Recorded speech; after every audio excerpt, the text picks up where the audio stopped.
Stuart, we are really pumped about this video today. Are we not? We are here for a very special holiday tour. It's the home of my friends Janie and Bill Dupree. We have been here before for a very, very popular small garden video called, was it called The Opposite of a Minimalist Garden? It was just so gracious of her to show us around her small garden with all of her signature touches. And now she's going to do the same and show us her holiday home. The thematic is very much Southwestern because it's a vibe and kind of an aesthetic that we love here in the Southwestern part of the United States. Lots of Native American references, lots of turquoise, lots of silver, just lots of wonderful Southwestern beauty. So, Stuart, what do you say? Let's do it.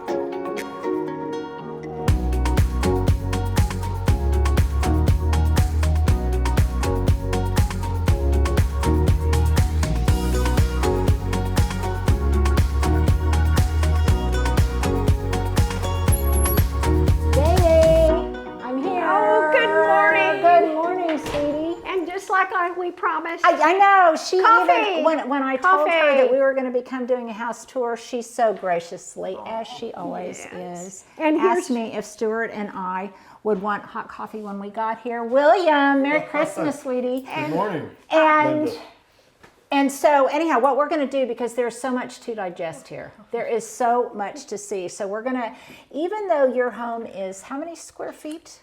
A little over 1850. 1850, and you downsized how many years ago? We've been here 3 years. 3 years. So, but there is so much to see in this home, and I can't wait to show it all to you because it is so unique, it is so novel, but more importantly, it is so you. It is so you and Bill. Really, really special vignettes that we're going to be showing you. And you know what? Let's just start somewhere. What is the most special things that you have out for Christmas? Well, I love this piece over here on the entry piece. It is a little clay, made out of clay, that we found a potter at the farmer's market in Santa Fe. And she was making these little things, and she didn't even know how much to ask for them. And so we bought several of these little angels, which I have shared with friends. And then we went back into her studio, which was in an adjacent rail yard building, and we found this. Oh my word. To go with it. So we had to have that to put them on. And then at one time, I had a collection of all the little churches, ancient old churches that we had visited in New Mexico. But unfortunately, when we moved, I got rid of, you won't believe this, but I did get rid of a lot of things. Oh my but goodness. I did keep this one because it is the little church from the Taos Pueblo. Bill's father lived in Santa Fe after he retired. He went to Santa Fe. He had collected Native American things beginning in the 1930s. Oh my word. And he had wonderful stories about trading with the Indians to get these things, and so he would intrigue us with these stories, and then he shared some of his collections with us. Yeah, a really special relationship. Yes. And I know we're here to concentrate on Christmas decor, but look at this necklace. Can I? You can touch and see and feel. Yes. Yes. That is so beautiful. Well, lots of you are out there coveting it, I bet. That is so distinctive. And you were telling me that you used to work with some women in New Mexico. There was a gentleman in Santa Fe, and he made the jewelry. I ran into him, I can't even remember where, and saw his things and loved them, and then went to his home and made a little pitch to him about how about sending me some things to Oklahoma City. Goodness. And I used to have sales from my home of some of these different I have asked Jenny before if there's anything she can't do because she's a gardener, she's a painter, she's a hostess, she's a jewelry designer. Most importantly, you're just an incredible human being. But I really think there is nothing you can't do. Now, as I look here at this sweet little vignette you've got right here, I also have to admire What a great coat and hat rack. Well, of course, there's a story about everything, and that was at an estate sale. And I kept eyeing it, and I Is it metal? It's metal, and I didn't buy it, but our friend Roger bought it. Oh, you all are familiar with our mutual friend Roger. Yes. So I didn't think I had a place for it, but then I realized I had a corner behind the front door. And so I called Roger and I said, Roger, do you think you'd be interested in selling me that hall tree? Because he knew how much I loved it. And so he said, okay. I said, I found a place for it. So, anyway. Yeah, Roger is the king of estate sales. He is the king. And I have asked him to teach me some of his tricks, but right now I've got a lot of stuff going on. And then this piece also looks very Southwest. Is that a Spanish piece? It is probably from Mexico. There used to be a company here in town called El Paso Traders over on May Avenue. And we were fortunate enough to pick up several things from them that just fit with our way of living. Yeah. It just works perfect. Yes. Well, it matches your style, but also it is very functional. But these little things are just so dear. I'm hesitant to even touch them because they look so fragile. So let's come over here, and I think a home without some kind of fire element in it is hardly worth having, especially at Christmas time, because I know I'm a snob that way, but it truly is a fire is the heart of the home, and it makes it seem so cheerless. That's what I tell my husband. Cheerless when there's not a fire going. You have a real fireplace. And we've got a real wood-burning fireplace in our kitchen. And I am the scullery maid. I am the one that is always cleaning it and bringing in the wood. So you have all sorts of different little Christmas motifs here. You've got angels. You've got that Santa opens up. There's all sorts of little goodies in there. Look. For the grandchildren, they used to come and when they were little and play with the little trees and Santas. And don't we love just tiny things? Yes, and they love I figure if the them. grandchildren can touch them, so can I. That's right. Look at the little gingerbread. These are the things that make a Christmas home magical. So you have a thing for little boxes. Oh, look! There's more little things. Oh my gosh. Okay, that would be our tip. That would be one of our tips. Take any kind of small boxes and put tiny little things in there, precious or not, for the grands. I'm going to remember that because I'm a grand in training. I'm hoping in the next 5 years or so. Now, my aunt, who has passed away in 95, she went to Germany in the 1960s, and she brought back, these are made out of wax. Oh, my word. These wax ornaments, and I've been able to take care of them all these years. And I hope that you don't store them in a hot attic in Oklahoma in the summertime. Where do you store most? Because people are going to want to know in a home that's been downsized, where do you store your Christmas treasures? And we have the big tubs, but things like this, these little things, I keep in the house. Okay, at all times. And the buffet. And so they're safe and they won't melt or get destroyed that way. So, and then these are some arrowheads. Oh, yes. And spearheads. Like I said, Bill's dad had been a collector for years. My husband has a beautiful collection that belonged to his grandfather. Yeah.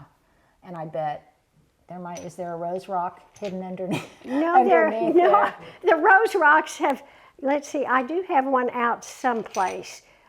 Possibly over on the coffee table. This is a sweet piece. I have a thing for putting wreaths around. This came like that. That is just dear. And this is another estate sale find that is bronze with all sorts of little bugs and plants on it. Oh! So You know, it goes right with your Christmas with all the little things that you have.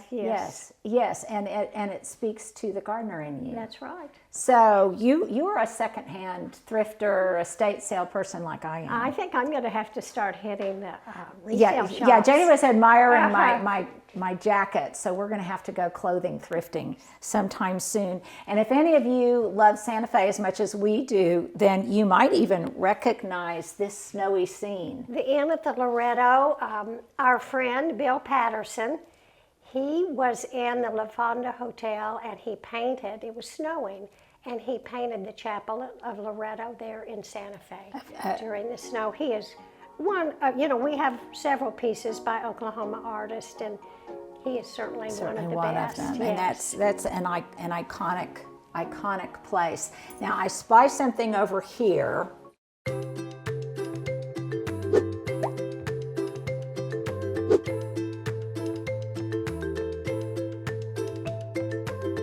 Now this sideboard contains so much and so many stories, and that's what I love about it.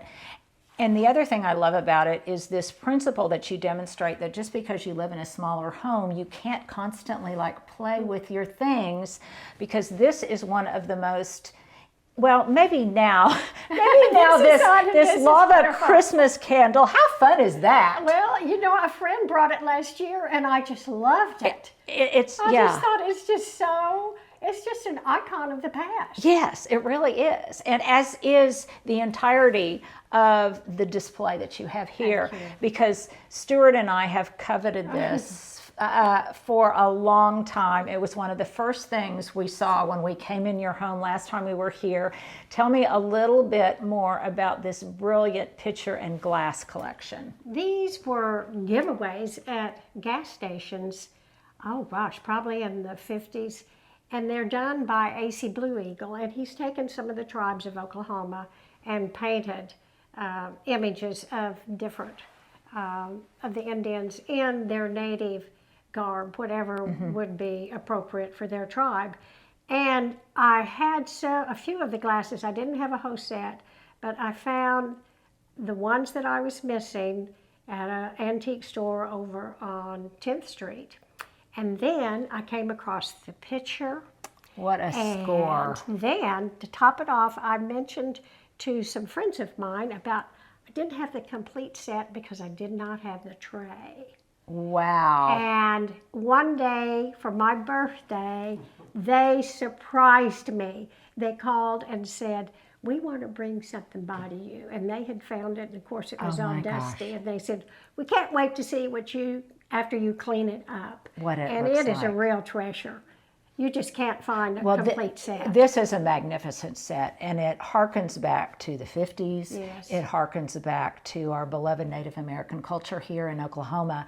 And it goes without saying, you'll note the way all of these artists and really special craftsmen in Oklahoma and in the Southwest in general just trip off of her tongue, and it's because you have really been a part of the Oklahoma City art scene for a very, very long time, part of Oklahoma City Beautiful, but you've also been a docent at the National, Cowboy. Yes, at the National, it's National called the Cowboy and Western Heritage Center. Western Heritage. I was there back in the late 60s. Of course, I worked a lot, and I said, if I ever retire, I'm going to go back and be a docent again. So I had to go back through all of the training. Yes. And if you ever visit Oklahoma, it is remarkable. Is a must-see. It is absolutely remarkable, and is a must-see on your tourism list. Yes. There's lots to see in Oklahoma City, but there are so many other special things here. You've got some absolutely fabulous sculpture, and this leads me to my question of the day. This may be one of the funnest little pieces of historical anthropology that we have discovered when we've been on these home tours. And this is my question of the day, how many of you collect or come across or still find in your daily rounds Sacagawea? Okay, Stuart's telling me to set it down. Sacagawea dollars. Now, Stuart, what did you just tell us? Oh, well, I've gotten them as change on the turnpike between Oklahoma City and Tulsa. That's where I've always. Where you've seen them. So our question of the day is, when was the last time you came across the Sacagawea dollar? And you have a number of them that you've collected because you've got a very special reason to collect them. So Stuart, if you would kind of transition from here down to this beautiful sculpture and tell us why these Sacagawea coins are so special to you. Well, this sculpture by Glenna Goodacre was one of my favorite pieces that belonged to my father-in-law. And after he passed away, we were very fortunate enough to be able to become the new owners of that. And you know, years ago, I met Glenna Goodacre, the artist. Oh, wow. She had gone to college in Colorado with a friend of mine who had lived in Shawnee. And not only the Sacagawea coin did she design, but she also did the Women's Vietnam Memorial in Washington, D.C. Oh, my word. Yeah. Oh, my word. Do you know So how that's she was quite a treasure. selected? Was there a competition? Do you know? I'm sure there was a competition. And of course, with her living in Santa Fe and already having this coin, I'm sure that kind of gave her a little bit of a heads up. Well, and you've got so many amazing things here created by Oklahoma artists, which I think is a testament to the fact that Oklahoma not only produces really great country western singers, That's right. but just really beautiful pieces of sculpture. And you were describing, you have a real fondness for the diminutive, for the tiny little things. And these are frogs. fetishes. And I have a fetish necklace that belonged to my mother-in-law. Yes. Describe to us what a fetish is. A fetish is, they're made by the Zuni tribe mainly. And of course, I don't know the whole story, but they use them in some of their ceremonies. And I had already collected these little ones. And then last year, the same people that found this for me, brought me this last Christmas. It's a nice large frog. I have a thing about frogs. We have a very old one, stone one of this same. It must have been a motif. And I'm not sure, but you'll find the frogs a lot in the Native American culture. Now let's finish on this brilliant painting right here, which also has so much. There's nothing in your home that doesn't have meaning, which I bet when you downsized was a way that you were able to discern what you wanted to keep versus what you could part with. But this one, because I recognize those Kachina dolls. So tell us about this. These Kachinas are, of course, old, very old ones. And they have no artificial, they don't have any feathers or any materials on them. They belong to my father-in-law, and we ended up being the fortunate owners of those as well. And they're done with natural pigments. And the other items in the painting are a peyote fan and then a rattle. And my husband and his family, all being Native Americans of the Choctaw tribe, we were able to keep some of these things. But the artist is a woman that lived in Shawnee, Dorothy Lample. And after her 4 children graduated from high school, and she was divorced by then, she moved to Taos to become a professional artist. But she left this with us. Oh my goodness, what a treasure. What a treasure. Stuart, let's move to another part of the home, but can you show us the originals? Yes, I can, if you'll have to come into my little private area where I do all my little things. Okay, Stuart, come in here. Just come straight past the dried broomweed, which is very much something that's part of our country, and step into Janie's room of her own, as Virginia Woolf would say, because this is where you play. Right now, it's a Christmas wrapping studio, but you also paint, and so this is where you paint, this is where you play, this is where you research, where you work, and you know, this is obviously there are so many things in here that are incredibly beautiful, but don't you just love the intrinsic beauty of something utilitarian in a crock Yes. or just displayed. And, you know, I'll sometimes do it with taper candles or fireplace matches or anything like that, your garden tools. But that's a great decor tip, I think, where you just congregate something, all of one kind that have texture and inherent beauty, and you collect them together in crocks or some kind of vessel. And you've got wonderful paintings here, but I don't want to depart too much from our point of reference from before. And there are those amazing Kachina dolls. And there's Stuart. And there's Stuart. So explain just briefly, what is a Kachina doll to those who may not know? You know, they're made from the cottonwood tree roots, and they're hand carved, and they use them in some kind of ceremonial manner. You know, sometimes the Native Americans are hesitant to share some of their stories because they're so sacred to them. But these, of course, I said, are done with natural pigments, which come from the earth, and mix them with something to make a paint. A pigment. Uh-huh. Those are incredibly beautiful and have incredible meaning, but they're probably also incredibly valuable. As are, you know, so many of your things. They're irreplaceable. You know, you just can't replace some of these things. So we have donated things to the National Cowboy Museum that really needed professional care. Right? Yeah, and artisanal quality care. The other thing that you were saying, which just makes my heart skip a beat, is the condo that you lived in. Immediately prior to this one? Just burned here in Oklahoma City. It's completely destroyed. We still don't know what happened. But can you imagine if you still lived there, because your condo was one that was completely destroyed? It probably had the worst damage of all. We drove by there, and I peeked over the wall, and it is completely destroyed. And the thought, it just sends shivers up my spine, that so many of your beloved things could have been destroyed along with it. So that truly is a Christmas miracle, I guess. Yes. And you said that this painting up here, Nan Sheets, she was the very first director of the Oklahoma City Art Museum. she's a very well-known name here in Oklahoma. And so we have 2 paintings by her. This one is usually in the dining room, but I move my paintings around as well.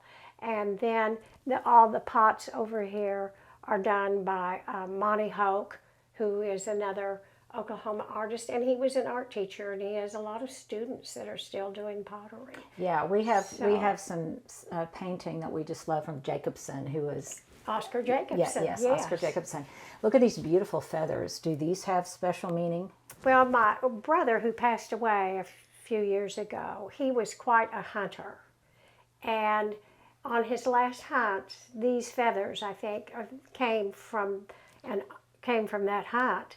And I don't know how I came in possession of them, except that we wanted to use some in the flowers on his casket. Yeah. And so Jim Valiant did an arrangement and used some of the feathers, and then I kept quite a few. So I like to use them and just kind of think about them. Very much a touchstone. Yes. So many more paintings. You've got lots of a library on some of your Native American art and art are usually in here, and then I have art reference material in there, and then these are just some of my paintings that are just, you know, what do you do with all these? Can I show you? Can I pick up this and show this quotation? Sure. Because this is a quotation by whom? Georgia O'Keeffe. Would you like for me to read I was it? about to say somebody. Yes, All right. please do.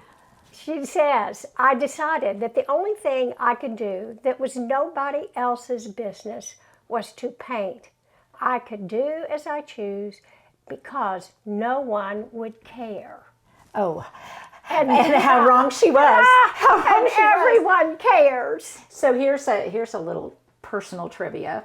When my husband and I met, we were set up as a blind date, and the first time I met him, I had on a T-shirt with a Georgia O'Keeffe painting on it that we had gotten sometime when I think we were in Arizona or I was in Arizona, and he said that was a good omen, that I was You a were a Georgia good O'Keeffe. fit. Yes, we were a good fit because he too was obviously a Georgia O'Keeffe fan.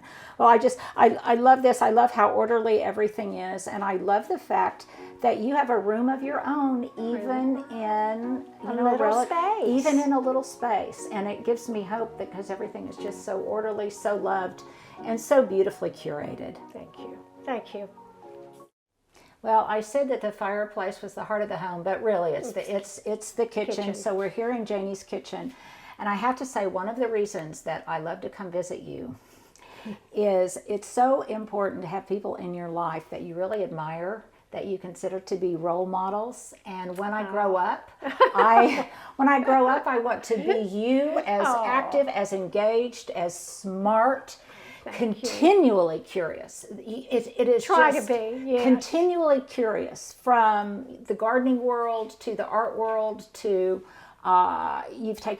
we've known each other for a long time, and we became friends from gardening. I think you and Bill we lived in Belle Isle, and you came over to give us some ideas of what to do with our front yard. Yeah, boy, that was when we lived there 25 years. So that would have been maybe 30, at least 30 years ago. At least 30 years. At least 30. But I just think it's so important to have people in your life that you can aspire Thank you. to be, Thank you. that are just such, I don't know, you're just such a good role model. Thank you. So I like to just come over here. We visit about all sorts of different things. We make fun of our mutual friends, Roger and John. Yes. We love Roger and John. We love Roger and John, but you know, they're kind of like family. So this would be one of the places that if I came over for lunch or whatever, that you would set a charming table. So in addition to all of her credentials, she's also a marvelous entertainer and can do it on the spur of the moment, which is something that I have not really not developed that talent yet. But at any given time, and I am sure there is meaning to your pottery here. Well, yes, when our daughter got married, she selected this pattern. And then I thought, I really need to have this pattern too. So she has the pattern and I have the pattern. And then I found these little bowls that just work with it beautifully. I wish I had gotten more. And then, of course, I picked And these up, are just, this these one are just is Walmart. Threshold. No, this Yes. isn't Threshold Target? Or is Well, that it's one or Walmart? the other. It's one or the other. One or the other. But, you know, I love this mix, the mix of high-low and Yes. And oh my gosh, let me just slip this in my backpack. These napkin rings, these turquoise napkin rings, and your flatware, I don't know what to say. They are just swoon-worthy. Well, the pattern is called Taos, and we picked it up piece by piece in Santa Fe, and then when I needed a few more, I went online and was able to complete a whole set. And then the napkin rings, this is real interesting. When I got ready to do this table, I went to my little box of napkin rings, and there these were. Oh my gosh. And they were still had the price tag, $4.95. No. $4.90. So I've Where had did you them get that them? long. Probably Santa Fe or Taos, one or the other. Wow. And look at these. Look at these. You know, I digress, but this is one of my favorite wedding gifts to give. Really? Are tiny little salt and pepper shakers, because you can use them entertaining. You can have individual sets at each each end of the table, and they can be very individualized to the person. And I love these. I also love the reference to animal skin. Yeah, I thought you'd like this. Yes. And it's just a piece of fabric that I found at Hobby Lobby, and I haven't even hemmed it. No, and that's what I love about it. I just cut it. So there's And another I tip. We're on like number 4 tips or something, Stuart. Just cut it. So many fun little tips, and the fact that you use what you have, and you do like I do. You go ahead and set a pretty table so you can enjoy it even before the occasion. And then these are, can I pick this up? Do you Sure, mind? sure. So this is, I've gotten so many questions, comments, and references to these amaryllis that grow in these wax casings. And you don't have to do anything to them. And this one already has 1, 2, 3 stalks coming. You don't have to water it? You don't have to, you do nothing to it. I took some Except to my for- sister, my 2 sisters yesterday, because they had never heard of them. And I actually, because a friend brought me one Yeah, they're relatively a couple of years new. ago. They're and relatively new. Stuart, we had some last year from Breck's Bulbs, if you recall. But I don't remember not having to water them. don't have Oh yeah, to water no, you don't have to do anything to them because I potted up a bunch just go. this year, but I do have to water mine. And then look at this sweet little composition over here on And this chest. these 2 little angels are paper mache that my friend Suzanne Cunningham gave me years ago. And then the little greenhouse. Oh my gosh! Isn't that Linda? Is that a blown glass? Linda Garrett brought that to me. She brings us lots of really wonderful things. And so Oh, my it all just word. kind of worked together as a little vignette. Yes. This is another Bill Patterson painting. He did the church in the entry. And this was an anniversary gift. This was a friend that made these. He was a retired dentist living in Santa Fe, but he'd grown up here in Oklahoma City. And then I had painted this a number of years ago. Oh my word! So I don't know if we've mentioned it before, but what an artist Bill is, because his woodwork is just incredible. I know there's a piece up at McGinnis High School. He is just a woodworker that is. take your bow. Yeah, yes, take a bow, William. Take a bow. Take a bow. Take a bow. He's always so quiet and humble, but nevertheless, we have to brag on his behalf, don't we? But this whole tableau is just so lovely, but in no way does it feel cramped. No. In any way. Everything is just filled with personal expressions of things that you love. And the holidays is no exception. Look at this great piece. And this is done, it's a bronze, and our Bill's father, Dr. Harry Dupree, he carved this out of wood. And then he had 5 or 6 castings done for his children. So each of us have one. And of course, it's the Beep Beep, the Roadrunner, with a snake in its mouth. Oh my word. Well, obviously, the Talent runs in the family. talent runs in the fairy. What's the expression? The apple doesn't fall far from the tree. Yes. You had to bring me outside. I had to bring you outside because I know that you loved our Ben Ortega, Oh my St. gosh. Francis. But these are angels that are done by, I don't know which child of Ben Ortega's, but I saw them a few years ago and I just Oh, those had speak to to me. have them. And if you find out where those are still available in Santa Fe, please let me know because I covet them. That I could slip them in my pocket and they would fit right into the turquoise napkin rings. And Stuart, Stuart isn't Stuart good about it? He tells us where to stand. He tells us what to do, and hopefully you're making us look okay. That's the I idea. hope You're so. trying to make us look okay. Yes. It's not hard. And he's so patient with us because we just jab, don't we? Yes, I've said, tell me when I need to quit talking. Yeah, we just keep jabbing and jabbing because we just love everything. Here are some of our little rose rocks. Yes. Our Many ones. our many. Our many. Yes, you may flatter. recall that we went on rose rock And of hunting course, this adventure. beautiful piece, another estate sale. Okay, know. we're gonna just have to go estate sale hunting with you, and then Stuart, can we just do a little slow pan of the garden in it? And by the way, Stuart will put up a link to the garden tour at the end of the garden tour that we took of this charming little small courtyard garden filled with ideas and now filled with beautiful luminarias. Oh, they're so gorgeous at night. At night. That is a quintessential And we've New Mexican gradually thing. added each year so that we go all the way, almost all the way around in here. And you can see them, some of them from the street. And I noticed you have some in your front yard as well. Yes. And then you've got a little willow angel trumpeter. Yes.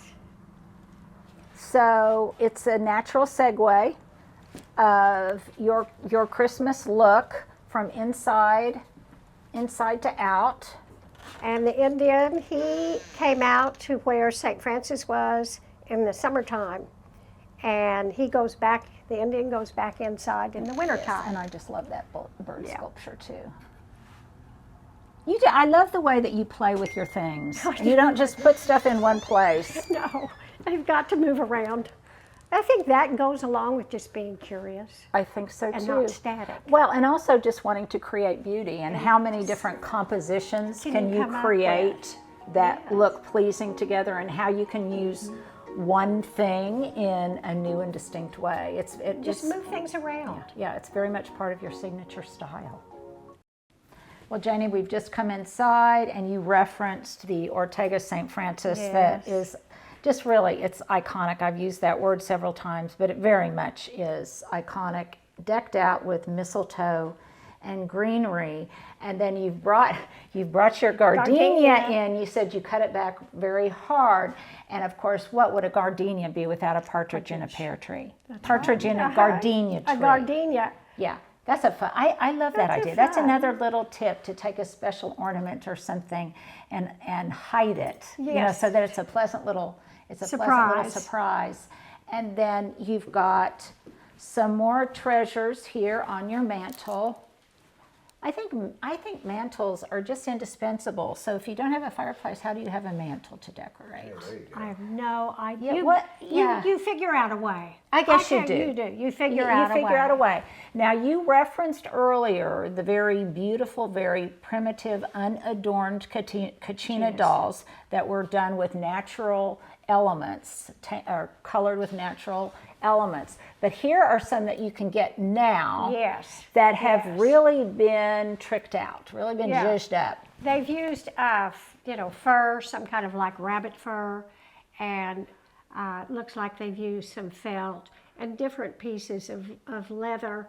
And the interesting thing is that you can still find these, and I had favorites like the mud head, and then the clown over here next to the angel.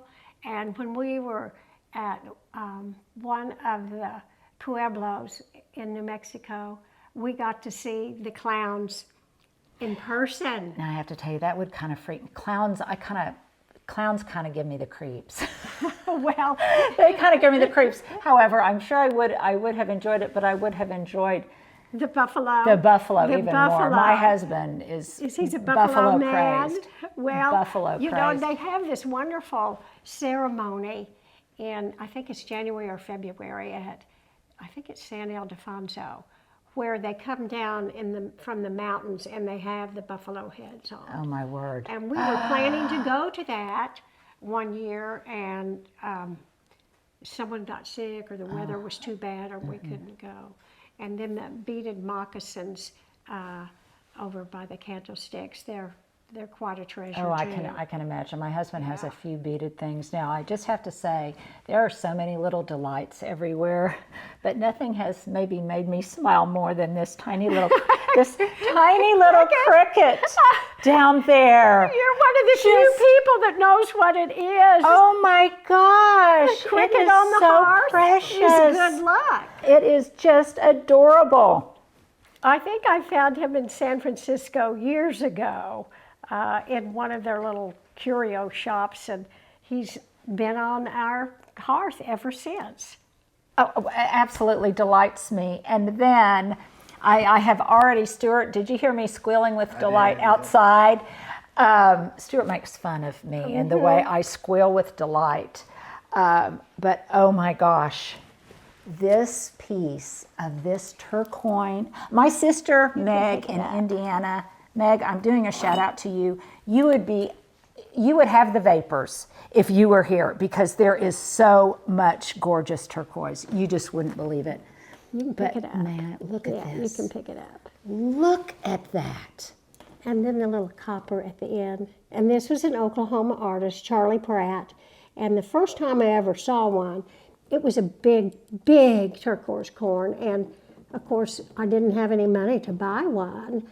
And then several years later, I spied this, and it was the same price as the big one. As the big one. Yeah, but after by all then, those years. you had lusted for many years. Yes. And look at this. And that came from well, let's see, what is that? Oh, yes, this is a treasure that we happened to find. It was a pawn piece in a local jewelry store. And the turquoise stone is just gorgeous. And I wish I could find someone that could give us a history. There's some, you can tell it's very old handmade chain, and there's some design on the cross itself. Well, and this is another thing that, you know, you don't have to wear pieces of jewelry like this. You can display them in different ways along with some of these wood carved beads. And I have to kind of laugh because, you know, now it's such a thing in stores and places where they have beads, you know, they have beads out like this, but I'm sure none of them have as much history as this. Is this a rosary? I think it is. It is. It's a clay rosary. That's the And Catholic I in tell me you coming out. what, Look I at got that. it in San Miguel at least 20 years ago when we were there to San Miguel del Allende. Allende, yes. And then the Choctaw tribe, which Bill is a Choctaw, is now doing yearly Christmas ornaments. And so we've just kind of worked them in. Here, this is this year's ornament. And then these are the little medallions from the Frida West. And this is Alan Hauser's, who is an Oklahoma artist. He's since passed away. And then that is John Coleman. And the Hopi head is I need to bring my friend Sydney here. Wouldn't she go crazy? Paul Moore out You take her of to Norman. Sydney's. Yeah. Yes, I told you about my friend Sydney that has all of the blown glass. She's Native American as well. And look at Amazing art. And look in there. Look You at have to look in there. Oh my gosh. Look, Stuart. Is that real skin and everything? Uh-huh. Oh my gosh, that brings out the child in me. Yeah, set them down when you want to show them. I just love little teeny. Do you have a little teeny bow and arrow? Yes, I did. That is just. And look at these other treasures in here, Stuart. Look, there is a feather. Oh, there's just stuff everywhere you look. And you're so kind. And that's an old-fashioned lipstick holder. Oh my word! These are made out of tuna fish cans. No. Yes, and Ann Osball, who has since passed away. Yes. She had when I was working at the Omniplex, she had a party there, was the chairman, and she had a friend of hers make for all the guests the little powwows. Oh my gosh. Oh my gosh. There, little mirror. Look at that. So how old would this be? Oh gosh. Oh, no telling. I would say probably close to 90, no, probably about 90, because my aunt's been probably about 90, maybe even longer than that. That is unbelievable. And then here's some little peace pipes too. Some little minis. We found these in Tassa. One of the Indians was selling them on the street. And of course you can't pass up. Oh, no, you can't. Something little. No, you can't. You can put in your pocket and bring it home. I can remember my older sister Terry, when we were little, she was very artistic, and she would whittle tiny little bows and arrows and make tiny little fairy furniture and things like that. So whenever you see tiny little things, I have two sisters, Terry and Meg, that in particular are just infatuated with tiny little things. It's just. But those little drums, they're just made out of little old chunks of wood. That's just incredible. And tuna fish And cans. these, tuna fish cans covered. Now, wouldn't that be a fun project for little kiddos at Little Christmas kids. time? Oh my goodness, my goodness, my goodness. am overcome. Overcome.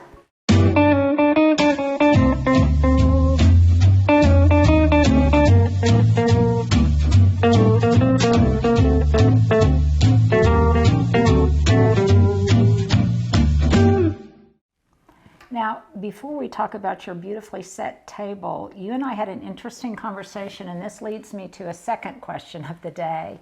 And you were talking about how things have kind of changed. You know, it used to be all of us would get together over the holidays, the extended family, the grandkids would come over.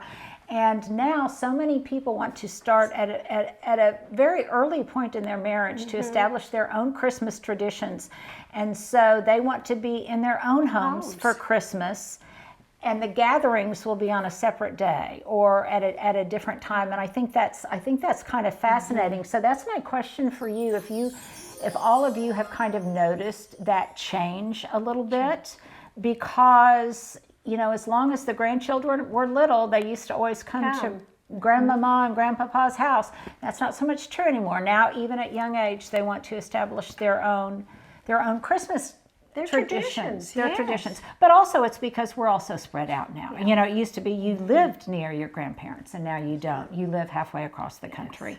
So I just find that little bit of Christmas anthropology interesting. So if you guys would share what your experiences are, and I will then, if you do that for me, I will share this gorgeous table setting with you. Tell me about this china. I love it, and I have not seen it. Well, you know, it was just walking through Macy's one year, they had this out. And called Hollyberry, Charter Club Grand Buffet. Charter Club. And so I bought a few pieces for several years, and then they just continued it. But I think you can still find it online. So I'm just glad that I had a full set, and then I'm able to mix and match. I never could get enough of this salad plate size, or luncheon size. So I've just learned to mix and match, and then this, you know, the solid, I have plenty of these. And then I had just some regular white china with the gold. So, you know, it whatever matches you beautifully, do, yeah. you know. Well, it's that creativity. You and I were talking about, we move things around because we love the art of composition and putting different textures and colors today, and discovering those color echoes and the little bits of gold. I also like this china because it's not exclusively Christmas. You could use this throughout January. It's more just wintry. And then you have some of your signature touch feathers in here from your brother. You've got, tell us about that little piece of pottery there. This is a little piece of pottery that we picked up at one of the pueblos in New Mexico, and it has the water serpent Ivanu on it. And so, you know, it usually is up someplace because my father-in-law had a little piece of Maria pottery one time that disappeared from his house. Oh. So, you know, we're pretty careful. We're a little bit more careful than that now. But also the big pot is done by Cherokee artist Bill Glass. So, and this is another wonderful thing to do, and it's a tip that I'm sure many of you have done, and obviously you've done, and that's using some kind of rug as a table cover. Yeah. And it kind of pulls the whole thing together, and your entire home is pulled together. And when I grow up, I want to be as pulled together as you. Thanks, sweetie. We appreciate it. All right, but I have to have you sign the books. Oh, okay, yes. A good friend is one who buys multiples of your book and signs them and gives them away for Christmas gifts. I'll be happy to do that.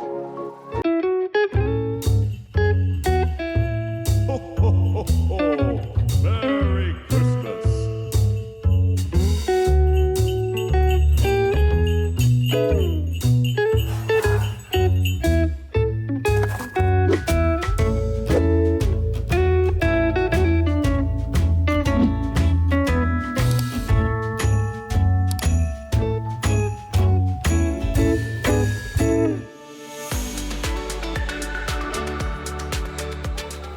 Oh my gosh, you guys, you talk about a wonderful Christmas Eve.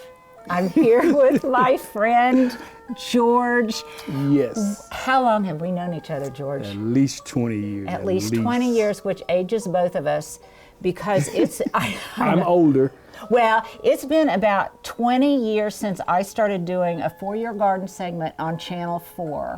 And you and I are still there doing it. The other Yes. people have kind of come and gone, but you and I still do the For-Your Garden segment. Yes. And it's been kind of sad. We have missed one another because I know, because for... Gosh, the past several years, I've come into the studio. And George and I, oh my goodness, we would visit and we would cut up and we would have fun. And we're going to share a couple of stories, Yes. a couple of really behind the scenes stories of the chaos Yes, that would you go. won't believe. You won't believe, and maybe you don't want to know some of it, that would go on behind the scenes. But because of COVID, I haven't been able to come into the studio. And so George lives just within spitting distance. George and Miranda live within spitting distance of me.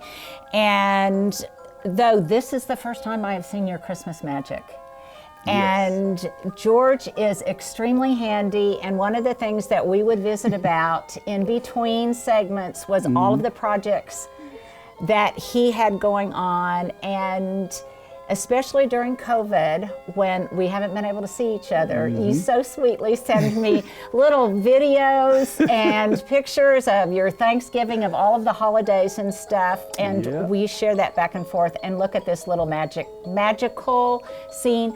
I feel you and I were trying to come up with the name of it, like I'm in FAO Schwartz, Yeah, but yeah, I'll go with that. kind of like that toy store in New York City. Okay, so The Polar. Polar Bear Express. Yes. Okay, the Polar Bear, kind of a between the two. Okay, so tell me about kind of your inspiration for this and how long you've been doing this. Well, I've been doing this for years because I change it up every year. But this, I was at home, Yeah. and I noticed a pet polar bear. It was one standing straight up. I wanted it, but the price was kind of high. Yeah. So I went and picked up the little small one. And Yeah. I said, "Oh, that's okay." And as I picked that one up, a gentleman walked behind me and picked up the big one. And I said, "No, I can't break up the family. So I had to call every at home just to find another big bear. Big Bear. Because it just wouldn't be the same. Wouldn't be the same. And I was talking about some of the displays and stuff I have in my house, George.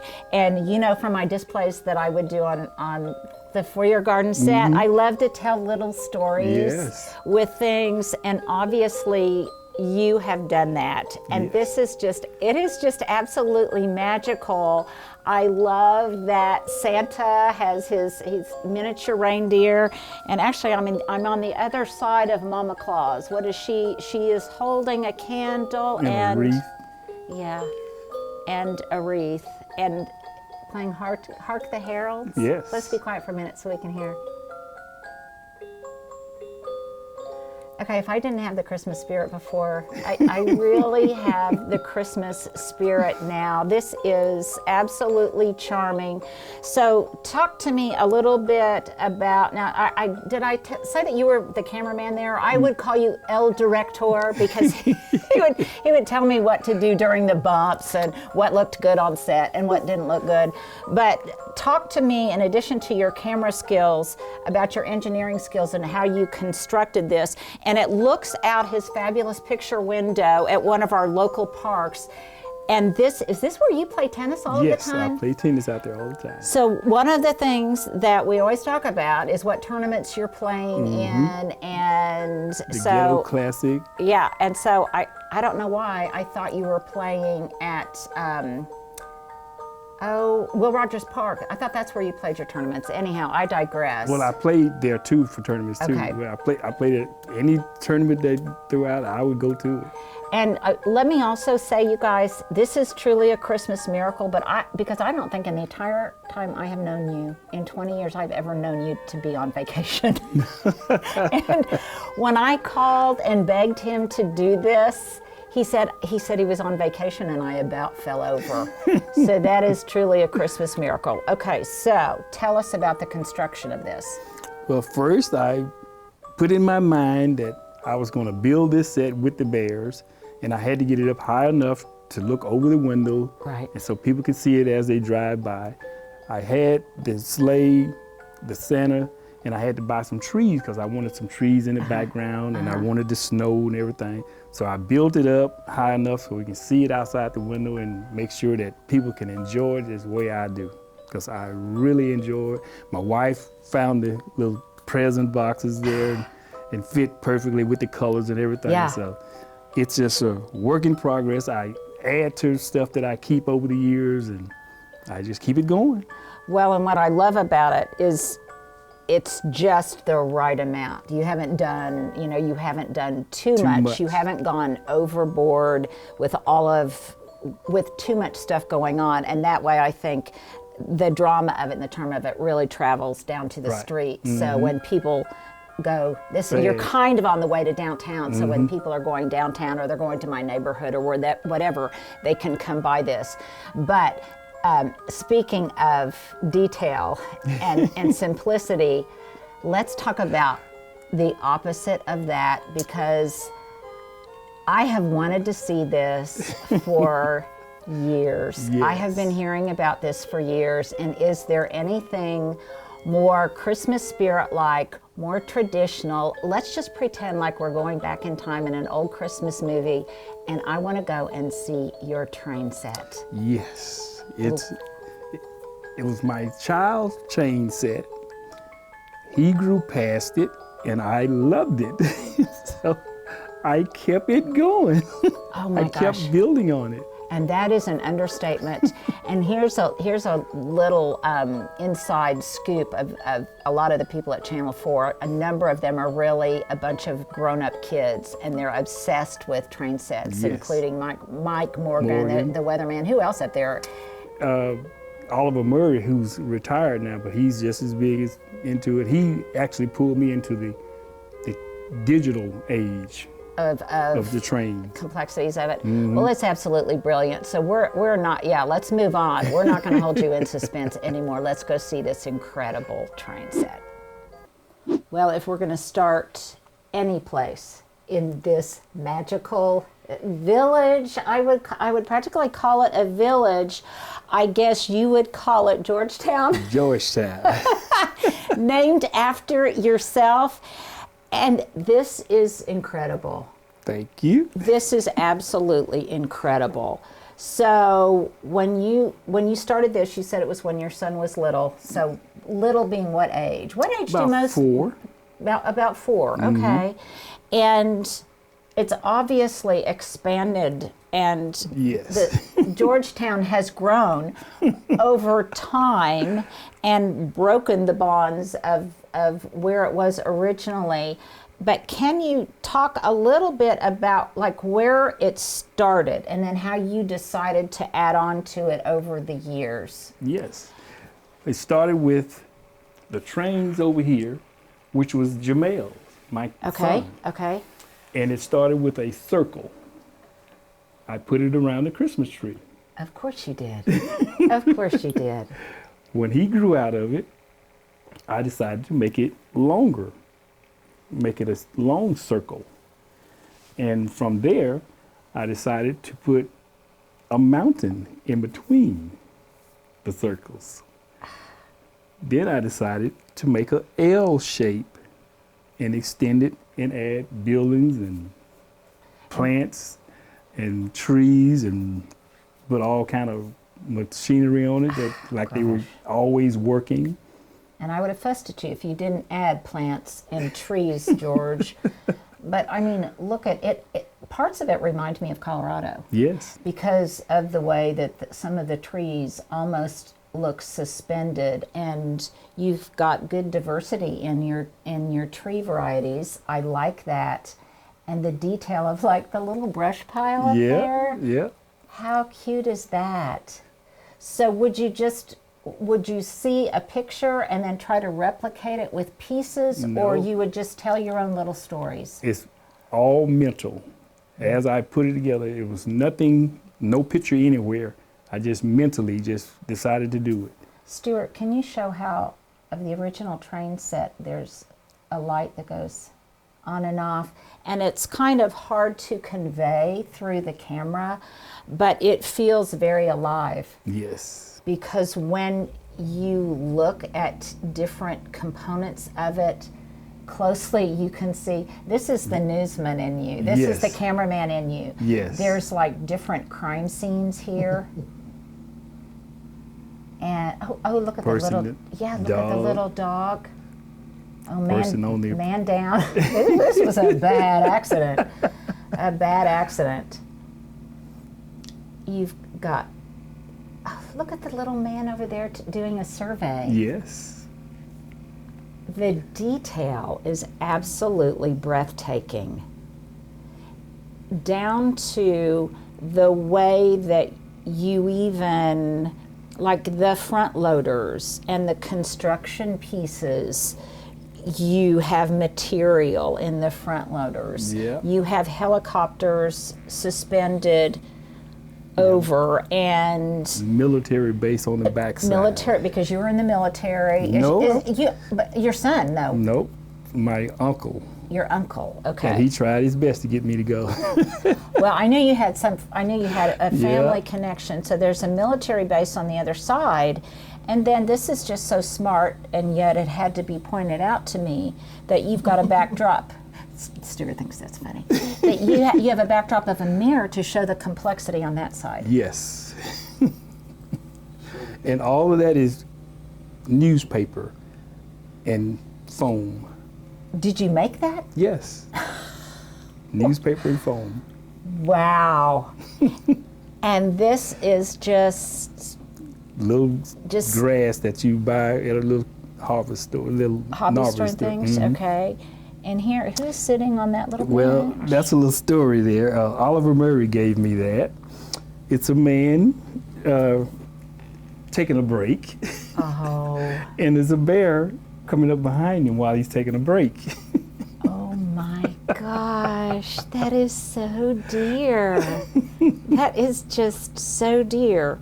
And you obviously are a man that really likes your trucks, because you've Yes. got a wide variety of of different trucks. kinds of trucks and vans. I don't see a Fiat on here. Oh, I'm George, sorry. you I'm need sorry. Dot feels underrepresented. But you said this, you're I just put that in last night. It's a town hall and a police department. because I'm a police because officer. you are. George has about, I say 10 jobs. He's got about 6 jobs. 6 jobs. Realistically, he has about 6 jobs, which the fact, truly, this is a Christmas miracle that he's not working. Oh, And look over the there. I building is did on not fire. see the building on fire. Wow. How do you decide? So, okay, so as you acquire these things, you're going to a physical store to get them. Yes. And where is a physical store? That in Oklahoma City, or in surely a Whistle specialty? Stop is on Britain Road. Yeah, I know where that one is. Yeah. Really? Yes, Whistle Stop. And so when you get there, I just look around and see something that I like and mentally put in my mind of where I want to put it. Everything in here is totally mentally also. So you don't go in thinking that, like, oh, I really like that fire scene or whatever. You go in and it just Catch my eye. It catches your eye, and then before you purchase it, you think of where you could put it in the Yes. context Of this set, yeah. of everything else that's going on. Yes.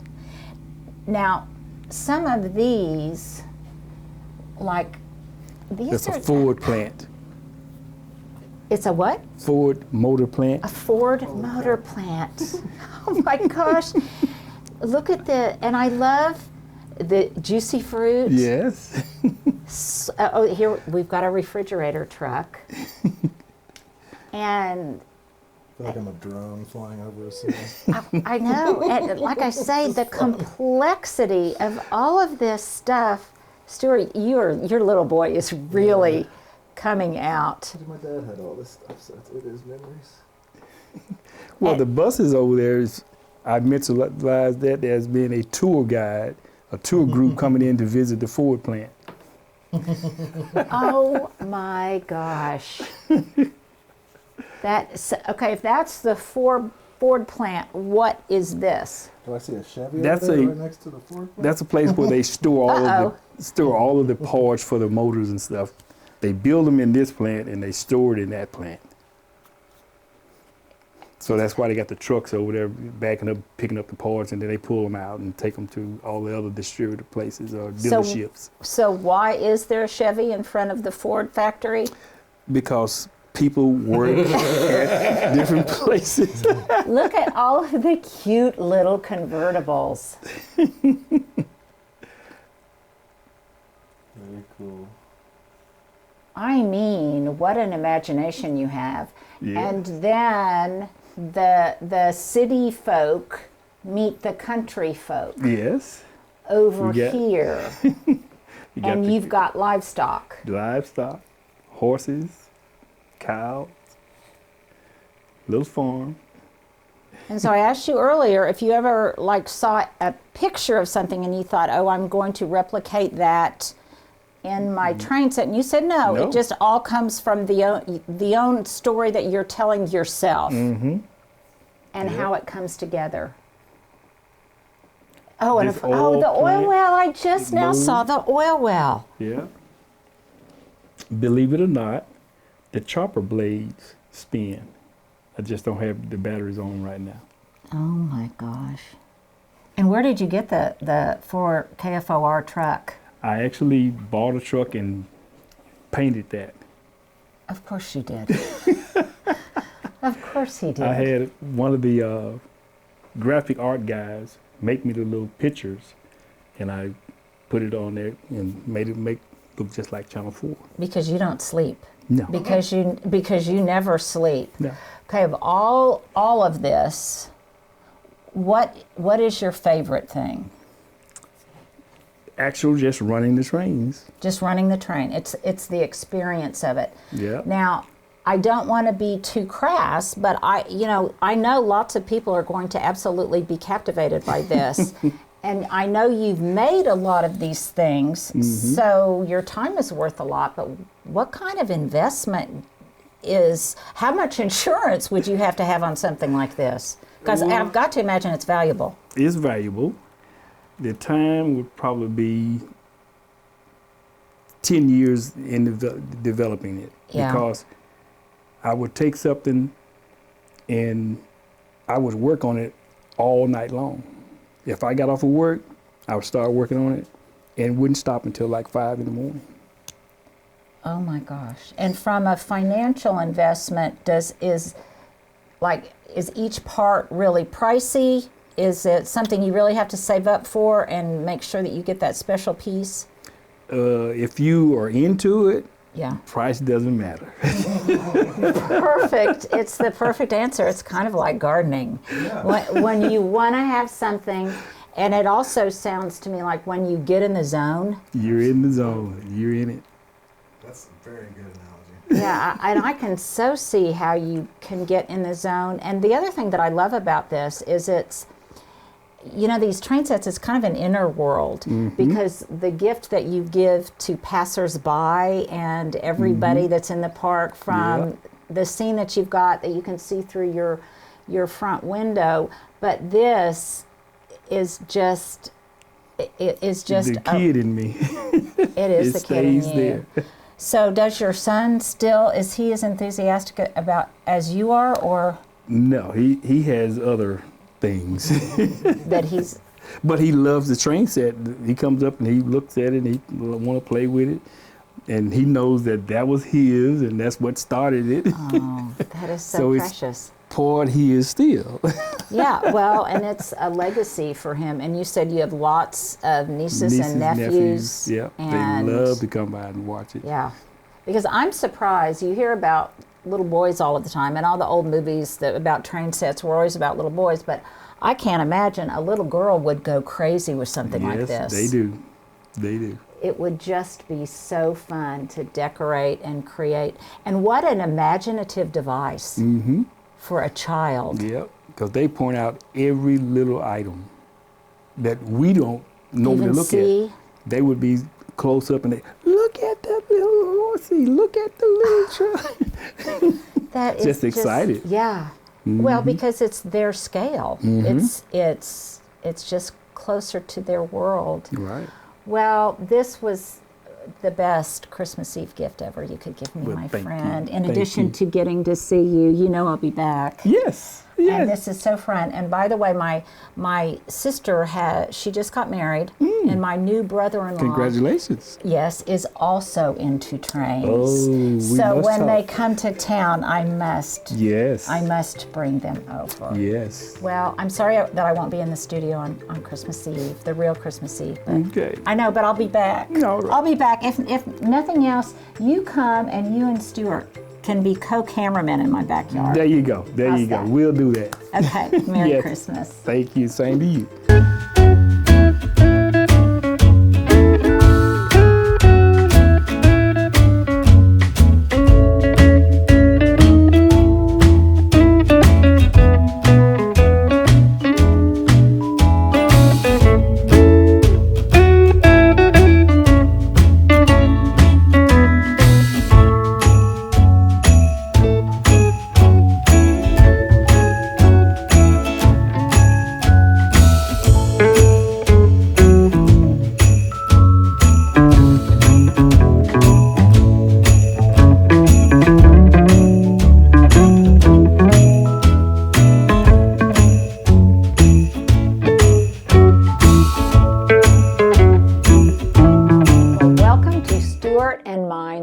Thrifting Christmas special, because I have been doing some Christmas shopping this past week.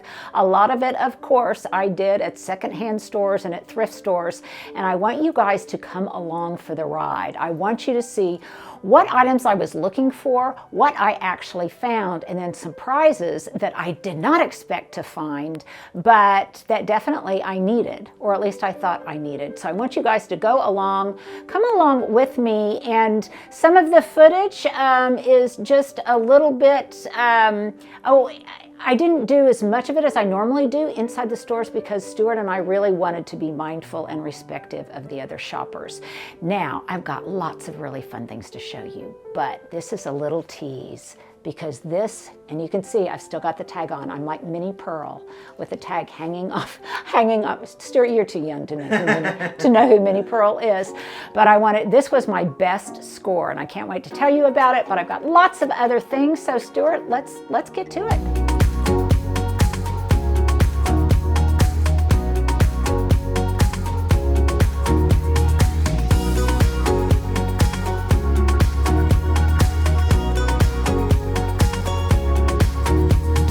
Well, sometimes I'm sure Stuart wonders where I come up with my ideas and if they just come out of my little blonde head or if I get inspiration from somewhere else.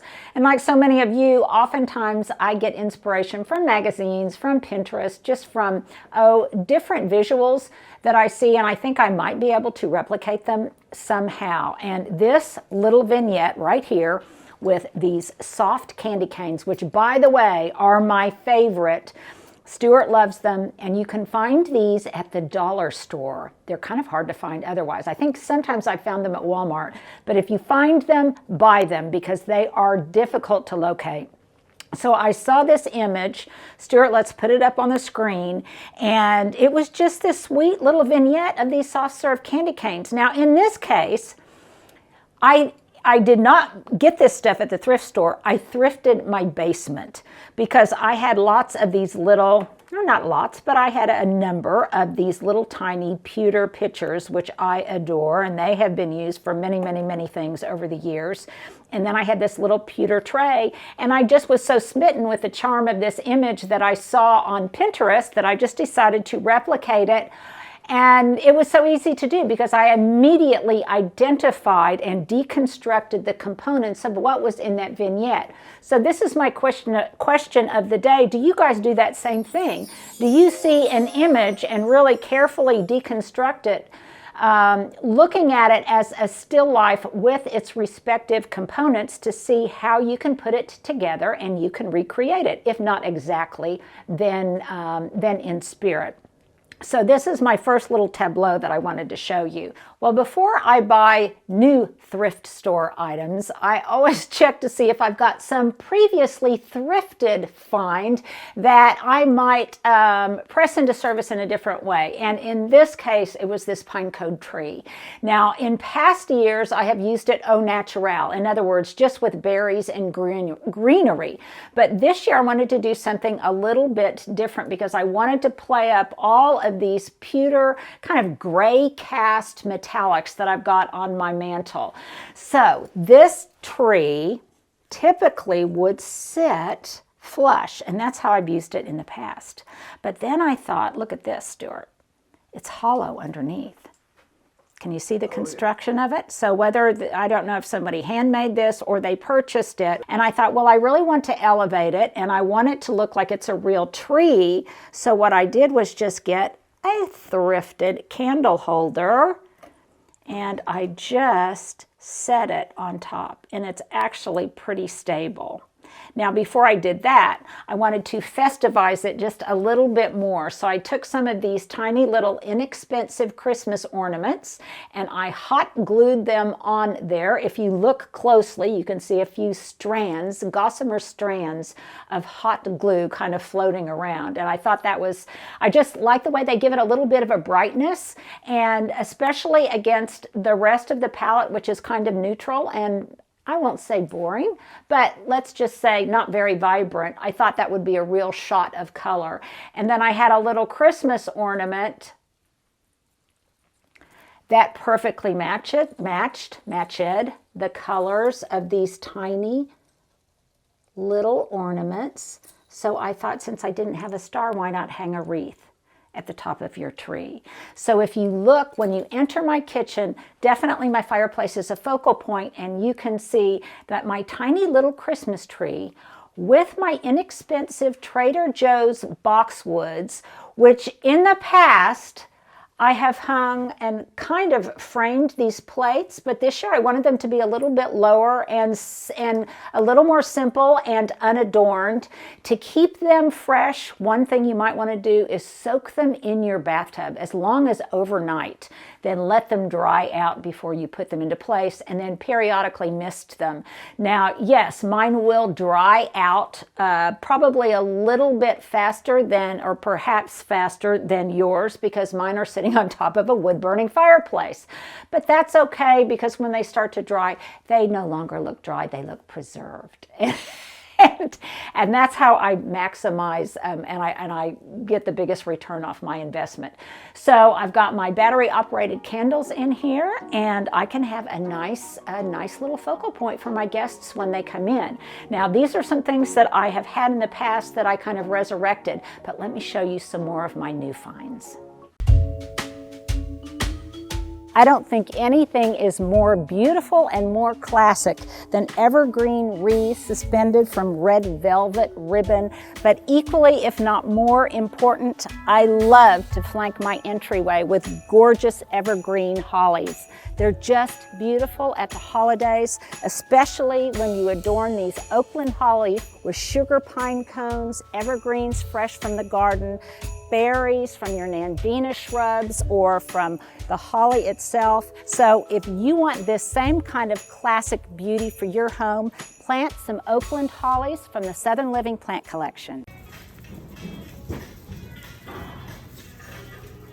Now, it's amazing to me how realistic some of this plastic greenery looks. And I don't know that I need this, but I could see it shaped into a Christmas tree and hung on the wall if you lived in an apartment or something. It is so festive around here. Lots of people doing their Christmas shopping. This is the Goodwill near my house, and they are redoing it, revamping it, remodeling. I'll be curious to see if the prices stay as good as they have been. So far they are, and I have scored A few pieces of clothing, not really what I came in here for, but nevertheless, I got a few things that I've put in my cart. Whether or not they stay there remains to be seen. And then it's always funny when you run into something that you're 99% sure you donated. So you may be asking, okay, what was on my list before I went into the store? Well, I had a couple of things in mind, maybe three. Number one, I really wanted to find some pretty glass containers that I can gift my Christmas toffee in this year. Some pretty bowls, or just, I don't know, I had something in my head and I wanted to see if I could find that. I also wanted to see if I could find a shacket. Do you know what a shacket is, Stuart? Okay, it's kind of a new thing. It is a combination of a shirt and a jacket. So I think of them as typically being flannel, or like really heavy, oversized flannel shirt that's heavier than just typical flannel that might have pockets. And so it not only is a shirt, but it's also a jacket, i.e. a shacket. Now, how do I know about that? Only because I have, hip daughters-in-law that tell me. And one of my daughters-in-law wanted a shacket for Christmas, and she sent me a link. So I thought, well, I wonder if I can just find my own version of a shacket at the thrift store. So I was looking for that. I also, in general, one thing I noticed over the holidays is I have a lot of serving pieces that belong to my china, but you can't put them in the dishwasher, and they're a little bit more delicate. And I wanted something that was a little bit more elevated looking, that was pretty in the way of serving pieces that I could use for mashed potatoes, for green beans, things like that, that were both utilitarian but also were good looking. And I love anything that's footed, whether it's a cake stand, a cupcake stand. I just love things that are footed and slightly elevated, especially if they're a topiary. So those were kind of my broad categories of things that I was looking for. And then if I found anything that I thought my kiddos might like, I was also on the hunt for that. So I went to two different thrift stores. The first one was one I had not been to before. It was a Goodwill I had not been to before. And I really didn't find that many things there. I did find a piece of clothing, which I will show you momentarily. But then I went to my second Goodwill store, the one that is undergoing a renovation. So I need to share, and maybe by the time we post this, Stuart, I'll have the metrics for you, but I read an article, I think it was out of Fortune or Bloomberg News, about just how much the thrifting, buying secondhand, renew, recycle, reuse, what a large component of the economy that now takes up. So many people are on board with that, and I think half of them were at my Goodwill store yesterday that was going through the renovation. There were so many people there. It was very, very festive. It was fun. There was Christmas music. There was families there. It just really had a great environment, and all the employees are always good there and always eager to help. Okay, so while sadly I did not find any kind of glass components that could be encased, like a glass candy jar or nut jar, I did find something else in glass. Yes, this falls into the category of I probably needed this, like a hole in the head, but look at these great glass candlesticks that I found. Now you can see they're kind of dirty. I'm going to have to run these through the dishwasher, but they came in a set of 3. This is from IKEA. So you can see right there. So I got these 3 for $11.99, and they came from IKEA. And they had not even been taken out of the box. So I really feel like I got a pretty good deal on them. Now, how will I use them? I think I'm just a sucker for taper candle holders. And I wanted something that was a little bit more, maybe a little bit more contemporary looking, and I think these were. But Stuart, can you imagine if I put some some styrofoam or candle wax or something in there so that I could create a little babeche of evergreens and berries? All right, what is a babeche? A bobèche, remember, it is that little, well, here we've got one right here. See here? Oh, That yeah. that captures the dripping wax, but they can also be pretty. They can also be beautifying, because I could make my own bobèche to catch the wax and stuff out of greenery, and I've done that many times before, and it's kind of fun. Sometimes you may have something else that has like a post on it or something. So look how pretty those three look together.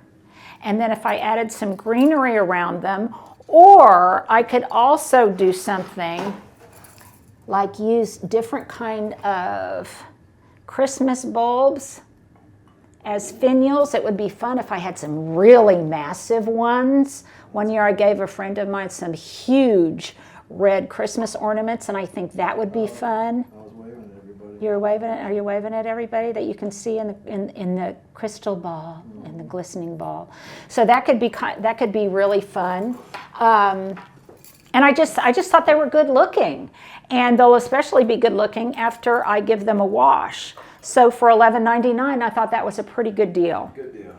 A very good deal, and especially if they've got some, I've got some really tall, some 20-inch candles, and I think those will be very, very elegant. I'm not sure where I will put them, but nevertheless, they don't take up too much space, so I think that's okay. Okay, so the other thing I told you I was looking for were glass dishes that I could use as serving pieces, but that I could also put into the dishwasher. Okay, so now case in point, I have the other thing that as a general category I'm always looking for are things that I can set inside other things. So like I set, a glass ornament inside or on top of this candlestick. I also like taking something and using it as a liner. So I previously had gotten these two silver bowls, aged silver, or they're not real silver, I'm sure, but the silver plated, but that's okay because I love the look. And typically when you see them like this. And I'm going to show you a picture that is from Moss Mountain Farm, P. Allen Smith's home at Moss Mountain Farm. And he had a sideboard in his main hall that had large bowls like this, and they were all filled with citrus. Again, I already had these. But I found this great footed bowl. Now, the price has worn off, but you can see that the tag is still in there because it's important to me that you believe me.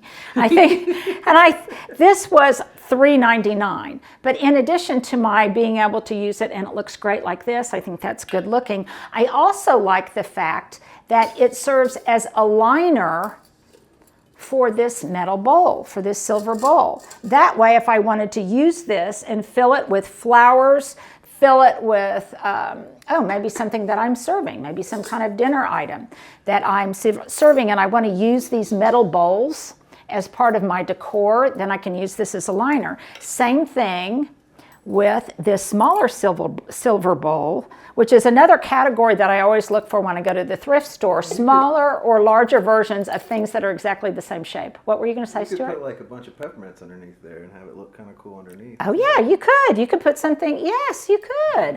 Oh, wow, Stuart, you are getting your creativity groove on. So this one, again, Stuart thinks that's just so, you're so clever, aren't you? So here's, this was another thrift store find. It typically sits in that brass stand over on the sideboard, but again, I can use it in here as a liner. And then it looks like both of these bowls have liners, and I could fill, if I think I have another one someplace else, I could fill all of these with these orange citrus fruits. So I could fill this with clementines, I could fill a smaller one with kumquats, I could fill this one with great big oranges and tuck some greenery in there, and it would be beautiful. And that really matter of pennies to create that, and I loved the way it looked.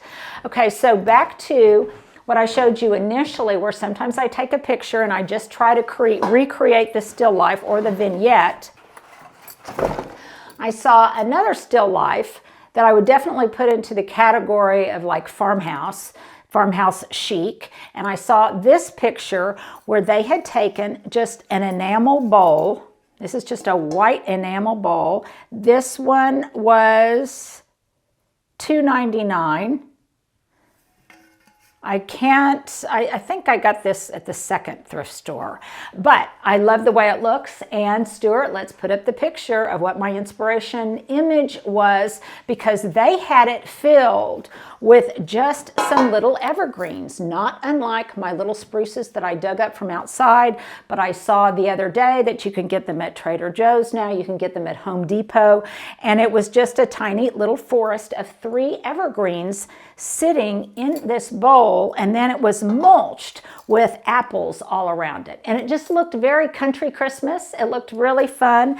And I just, again, that was just my inspiration picture. So sometimes if I find anything that's enamel, especially if it's enamel in the same color family, I will kind of migrate to it. So that was another good find for not much.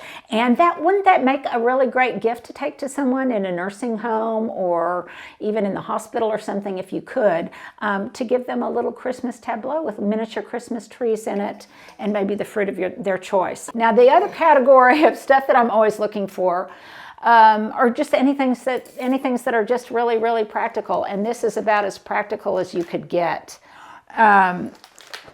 Furniture moving and protection kit that has all of these glides that you put underneath your chairs. These, to me, with my hardwood floors, are absolutely invaluable and indispensable. And this was a whole package of them. And this was $6.49. And if you've ever bought one of these cases or these kits at Lowe's or one of your hardware stores, you know that they can be kind of pricey. So I picked this up in a heartbeat.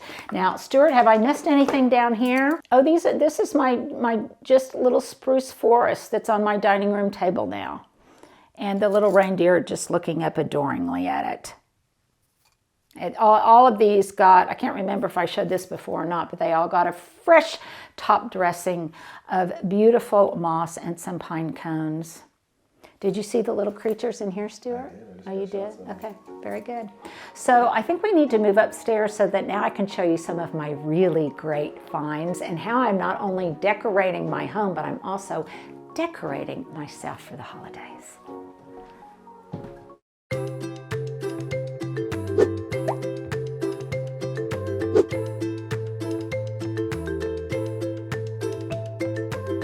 Okay, before we delve into my thrifted holiday wardrobe, Stuart's been very patient because I'm having trouble moving my mouth today. I wanted to show you these sweet little trees. These are tinsel trees that have become kind of popular, but Stuart, you call them what? Charlie Brown. Call them little Charlie Brown trees. Well, this one I got thrifted, I think, for just $3 or $4 last year. This one was part of a Christmas gift that someone gave me years ago. But to finish my little triumvirate here, I found this pink one. It's perfect. At the store, at the Goodwill store, it was $1.99.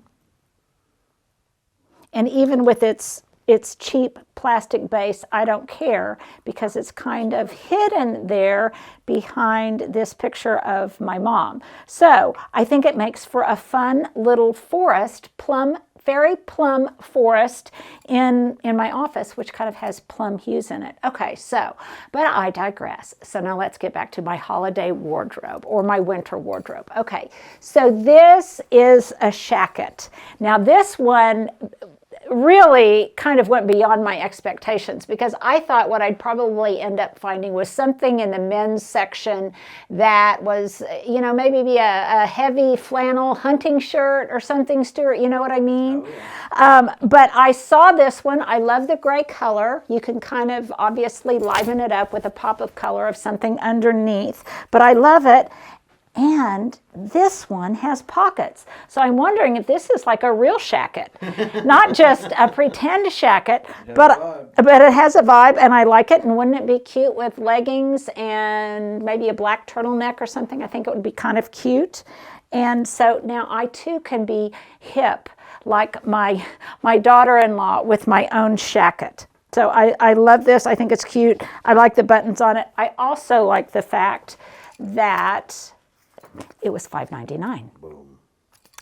Heck of a deal. A heck of a deal. So I am going to be curious, Stuart, to see if at my Goodwill, if their prices go up now that they're renovating. It was so busy yesterday. It was so cute, and the workers there had on Santa's hats and stuff. It was definitely a destination. Okay, so that is my first score. Now, before I completely begin channeling Goldie Hawn and the 70s, I want to show you a couple of things. So this is, you guys have seen me wear this on a number of different occasions. I got this at the thrift store last year sometime. I have worn the heck out of this in many different ways. Most recently, I took it to Santa Fe with me. So when I saw this cute little sweater with the flounced sleeves that looked very much like one I just saw at one of my local favorite boutiques, I immediately thought, Stuart, you wanna play Barbie doll dress up? Looky here. Wouldn't that look cute with that? Yes, it would. And then I would wear it with these black boots, but it would be equally as cute, I think, with my Dover Saddlery hunting equestrian boots or some hunter boots. I really like it. And I like the kind of, I don't know, I like the femininity of the shoulder detail. And I think that was a little bit popular last year, but I like it this year. And again, I liked the price of $5.89. Boom. Boom. Stuart says, boom.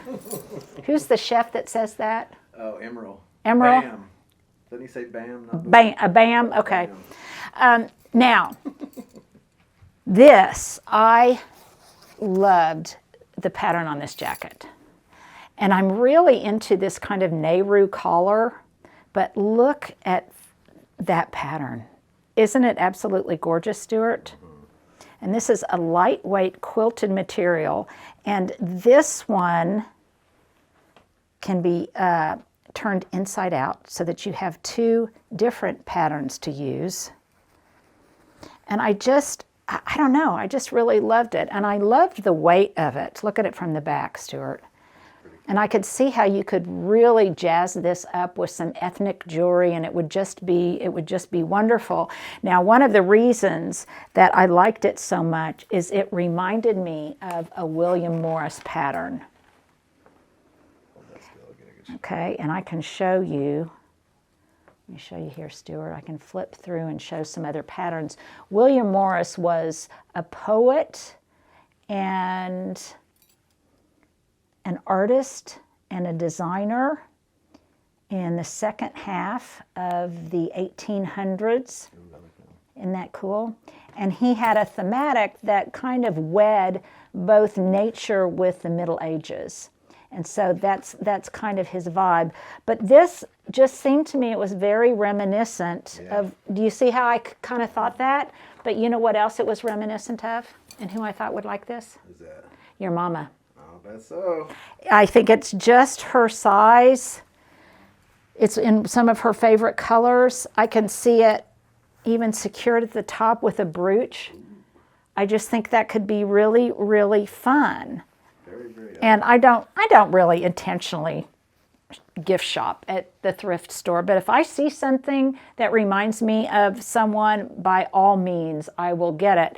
But this is another example of something that if it doesn't fit her or she doesn't like it, then either she or I could turn it into a great pillow or something because the fabric is just so exceptional. What do you think, Stuart? Do you think she'll like that? Pretty amazing. Yeah, she'll love it. And it's lightweight enough that you could wear it in the spring, summer, or fall. And I think it would be pretty just, just kind of thrown over your shoulders. I think it'd be pretty with a black turtleneck. What do you think, Stuart? On the back looks good too. I was looking in the mirror. Yeah, I really like it, and I think she will like it too. And, of course, because I can never resist telling people what kind of a deal I got, I may have already taken the tag off of this, anticipating that it was going to be a gift, but I think this was also $5.49.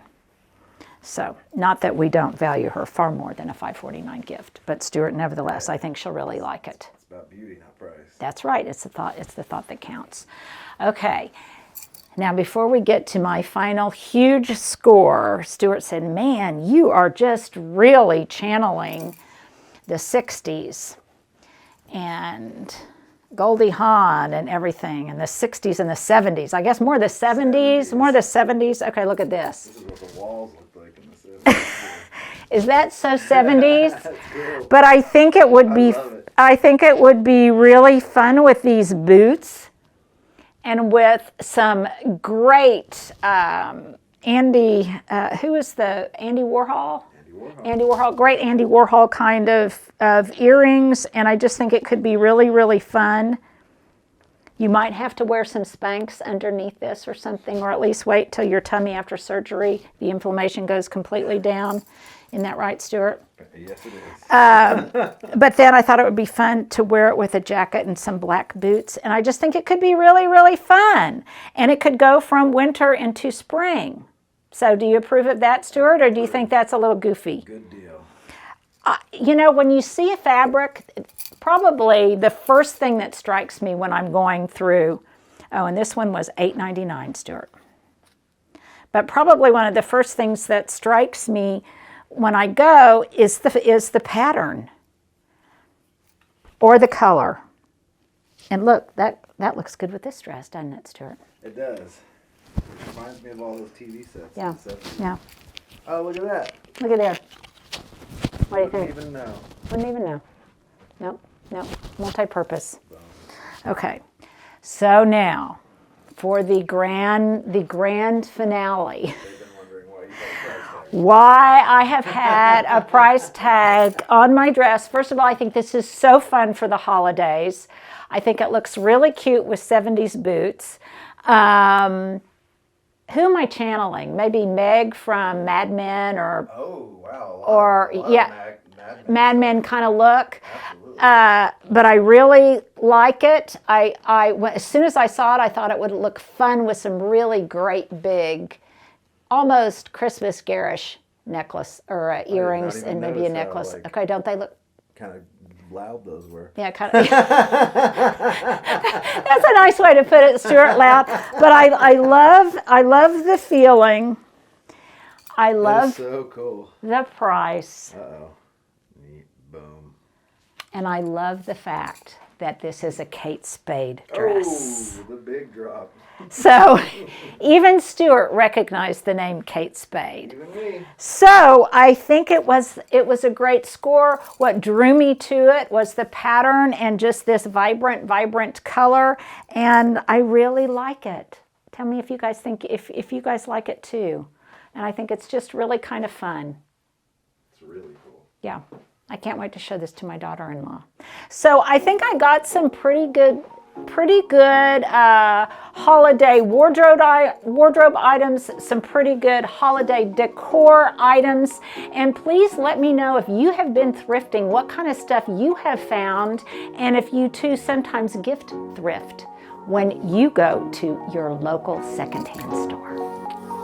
Well, Stuart, we need to do this pretty quickly because you're standing out in the middle of the street. And he's doing that because I wanted to show you how pretty my Christmas wreaths look from the street. And this is in the middle of the day when the sun is at its brightest. So I think you can imagine how pretty that they look at night when they're illuminated. And you can really see the profile and the contours of my house. I love that. Now, a number of years ago, and if you have followed me for a long time on Instagram or on YouTube, you are very aware of this. But there have been so many people who have asked me recently about what I do outside in terms of decorating and lighting that I thought it would be good in this Wednesday walkabout to revisit that. So we're going to put some footage up that I have done in the past where I show how I make the bows that go on the wreaths themselves, a little bit more about the wreaths, how they are hung, the mechanics of how they are hung and how they are lit, and a little bit also, I think there's some information in there, Stuart, on why I decided to press the easy button and make my outdoor Christmas decor very formulaic, very, very classic, and something that it was easy for me to do myself and store and hang every year so that I could do it shortly after Thanksgiving, because I am never one to blend the holidays. As you guys know, I like to keep Thanksgiving sacrosanct, and then the holidays come after that. Matt's doing this, so you must agree with me, Matt. So in the past, I have done this myself, and I can stand on the ladder and I can get them up there. Now, I've done this for I don't know how many years, but this year I did get help putting them up because it's just not good for me to be on a ladder right now, and I still can't stretch that far. So I did have help putting them up, and it took them about 30 minutes to decorate the outside of the house, because when I store them, I obviously just leave all of the lights on them. I leave the ribbons on them. The ribbons have grommets on them, and all of that is explained in the upcoming videos. But for me, it was just a way to kind of press the easy button. Now, as it gets a little bit closer to the holidays, I'll put out my buffalo plaid throw, and I've got a buffalo plaid pillow, and I've put, as you can probably, Stuart, can you see all the Nandina berries and greenery? I put even more in than I did the other day when we were discussing it. And here's my question of the day. Do you think I should also put berries and stuff in my urns that I potted up with those hellebore and pansies, or is enough and I should just leave it like that? So that's my question of the day. Let me know what you think. I've got plenty of berries. You think more color? Okay, well that is a very easy thing to do. Hey guys, this is going to be a tutorial on how to put together these red holiday bows that I used on my Christmas wreaths outside. So first let's talk about exactly what you'll need in the way of equipment, and then kind of what my technique is to put these together. I learned this method a great number of years ago when I worked at a gift shop, and there may be easier ways to do it, but this is the way I do it and it works for me. So maybe it will work for you.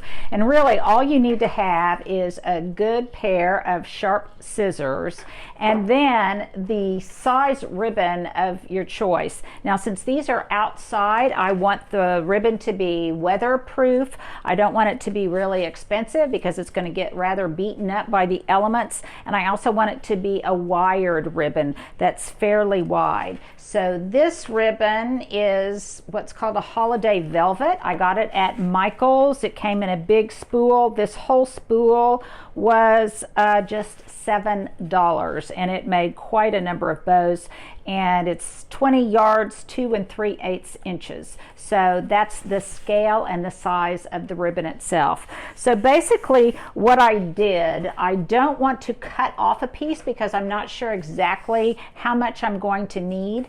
So all I'm going to do is just unwind a good bit of it. Now here's a tip. When you unwind it, it will be kind of spiraled, which will make it a little bit more difficult to work with later on. So to the extent that you can, you want to unspiral it so that it kind of cascades down in a straight way. And then basically, I'm just going to find the end. You can see what I mean there by the spiraling. I'm going to find the end, and then I'm going to start out, and this is going to be kind of what I think of as a tail. So what I'm going to do is start out with the correct side, the right side face up, and then I'm going to turn it over to the back side, and in this case I want a tail, kind of the bit of ribbon that comes out the top of the bow, to be about maybe 6 to 7 inches long. That will make it visible, and it will also make it a little bit easy to work with. So then I'm going to take it at the base of that 7 inches. I'm just going to pinch it. And granted, the stiffer the ribbon, the more difficult that might be, but I'm going to pinch it and twist it.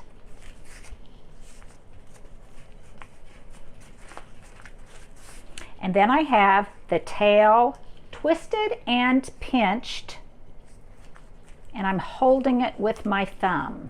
Okay, so I've got that going right there. You can even twist it multiple times if you like. Twist it rather tightly. Then I'm going to take the back side. I've got the right side up and I've got the back side down, and I'm going to make a little bump, and that is going to be the center of the bow. And you can see what I mean about the spiraling nature of the ribbon itself can make it hard to work with. So try to kind of unspiral it if you can. And that is going to be the center of the bow. And then basically at this point, all I'm going to do is make loops and twist. So I'm going to take it right here, pinch it with my fingers, and twist. And then depending on the size of the bow, I'm just going to make my loops accordingly. So this one, I'm going to make the loops, say 4 to 5 inches, which means that that will be the length of the part of the ribbon that bows out. I'm going to pinch on this side, just like I did, pinch and twist. And on the opposite side, I'm going to make another loop. And you can already see how it's starting to adopt a little bit of a bow form. I want this length to be approximately the same as this length. And then I'm going to hold it and pinch. You need a little bit of finger strength to do this. I'm going to pinch and twist. And then I'm going to make another loop that's about the same size. You can also make it slightly longer if you want a little bit of a differentiation between the top layer and the bottom layer, but I typically make them about the same. And then I'm going to pinch again, pinch and twist, and I'm going to make another loop. And I'm holding it again on the back side. Now I could make more bow pieces like this so it was a really, really full bow, but I think I'm going to leave this with just 2 on each side, 2 sections on each side. Then I'm going to do another loop, just 1, but this is going to be a big loop, because these are going to be the tails to my bow.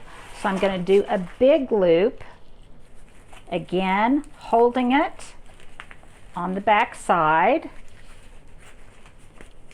and pinching it and twisting. At this point it gets a little bit cumbersome. So then I have basically this just big wad that I'm holding together. Then I'm going to take, and normally I would use something that was a little bit more discreet than this large twist tie, but so that you can see the difference in what I'm doing. This one is green. You could use electrical ties, you could use a thin strip of ribbon, but this wired tie works great. So I'm going to stick it through the center of my bow and basically wind it around the entire, let's see here, I want to make sure I get that last loop, the entire bow. And then I'm going to really twist it really hard.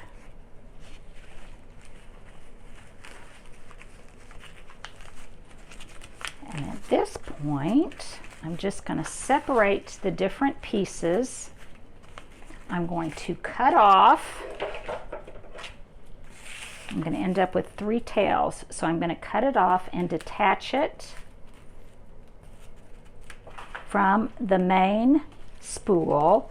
This long piece I'm going to cut in 2 on an angle. You could even do that kind of pretty V shape.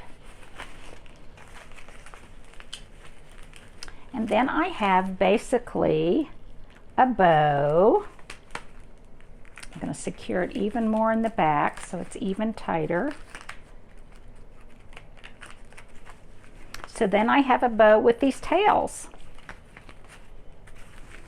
And because this ribbon is so stiff, you can kind of form it however way you want. Again, normally if you use something that's a little bit less obvious, you won't be able to see that holder in the middle. And then basically in the back, that piece of twist tie will then just hang around the wreath itself.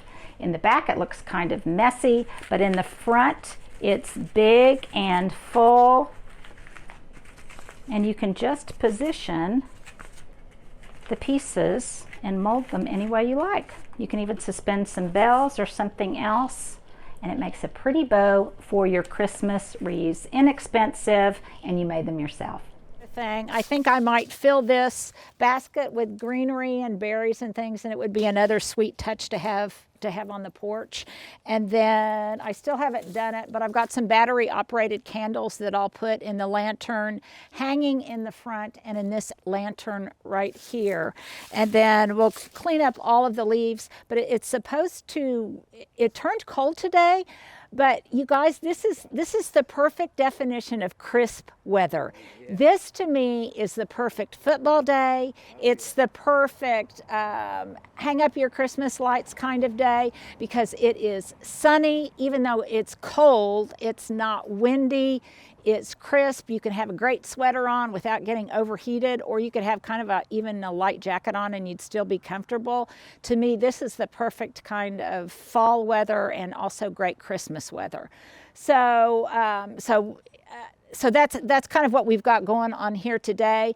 I'm also trying to decide if I want to hang a few Christmas lights in the back so that I can see them from my kitchen window. And if I do, I may or may not try to make that a little bit formulaic too. Here is the 2022 version of Santa's sleigh as the Amazon Prime truck goes down the street multiple times a day. So that's just a little bit of what's going on now. A comment, a lot of you have asked me, am I not doing the outfit of the day anymore? And we're just starting to package them a little bit differently, but they will not go away. And if you are still interested, just hold on, because here you go. Here's my outfit of the day. Well, if you've missed it and if you've held on this long, here is my outfit of the day from top to bottom, starting with my black Wayfair Ray-Bans. Love these. Got these a number of years ago. They're staples in my sunglass wardrobe. My sweater is from H&M. I love these, and I know they're pretty trendy now, but I do love these great big cowl neck, turtleneck sweaters, because I just have another layer on underneath it, and then I don't even really have to wear a jacket. My gloves, my fun gloves. Matt wanted to know where these were from. You guys know I think it's a great fashion signature touch to have different colors of leather gloves. I got these off of Amazon. I'll make sure to put the link, because I think these are a great stocking stuffer or Christmas gift. My earrings came from an art museum. Can't see them. Can you see them There now? we go. Okay, these came from an I didn't have aren't any they kind idea. of Those are fun? cool. Yeah, these came from an art museum in Prague, of all places. My breeches are some of those that are on sale right now. They're this skinny jeans from Banana Republic, and you guys obviously recognize my hunter red boots that I've had for many years. And I would say if you're going to buy a pair of hunter boots, I would start out with red, because they definitely make a statement and transform an outfit just by pulling on a pair of boots, and they go with more things than you would expect. So there you go. There is my outfit du jour. Well, Stuart and Matt are making fun of me because I'm really having trouble with my alliteration today, because so many of you have asked me about what I'm going to be gifting as stocking stuffers, and I'm having a hard time with my S's. So I've got my Santa socks on. I have my mantle just about prepared. My stockings are hung, and now I'm getting ready to do some zhuzhing on them and stuffing them. So I thought I'd go through some of my gift items, some of the favorite things that I'm gifting this year. And that leads me, number one, to my question of the day. What is the most individual, singular, kind of odd thing that you put in your family's stockings? And for me, it kind of changes from one year to the next. But this was inspired by something a friend of mine used to put into my stocking when I was a poor, struggling college student. I didn't get home very often. And she would put this in my stocking that she would make for me. And that is, you guys are never going to guess this, because my men are absolutely obsessed with A1 and they cannot get enough of it. They really think it's a food group that I get them their own individual bottles of A1 every year to stuff in their stocking. It used to be candies and things, and now it is their condiment of choice. So, and every year it might be a different condiment. So this year it's A1, and I promise you it will be consumed. It will not go to waste. Okay, the other thing that will be consumed and will not go to waste, and I stole this idea from one of my new daughter-in-laws, Taylor.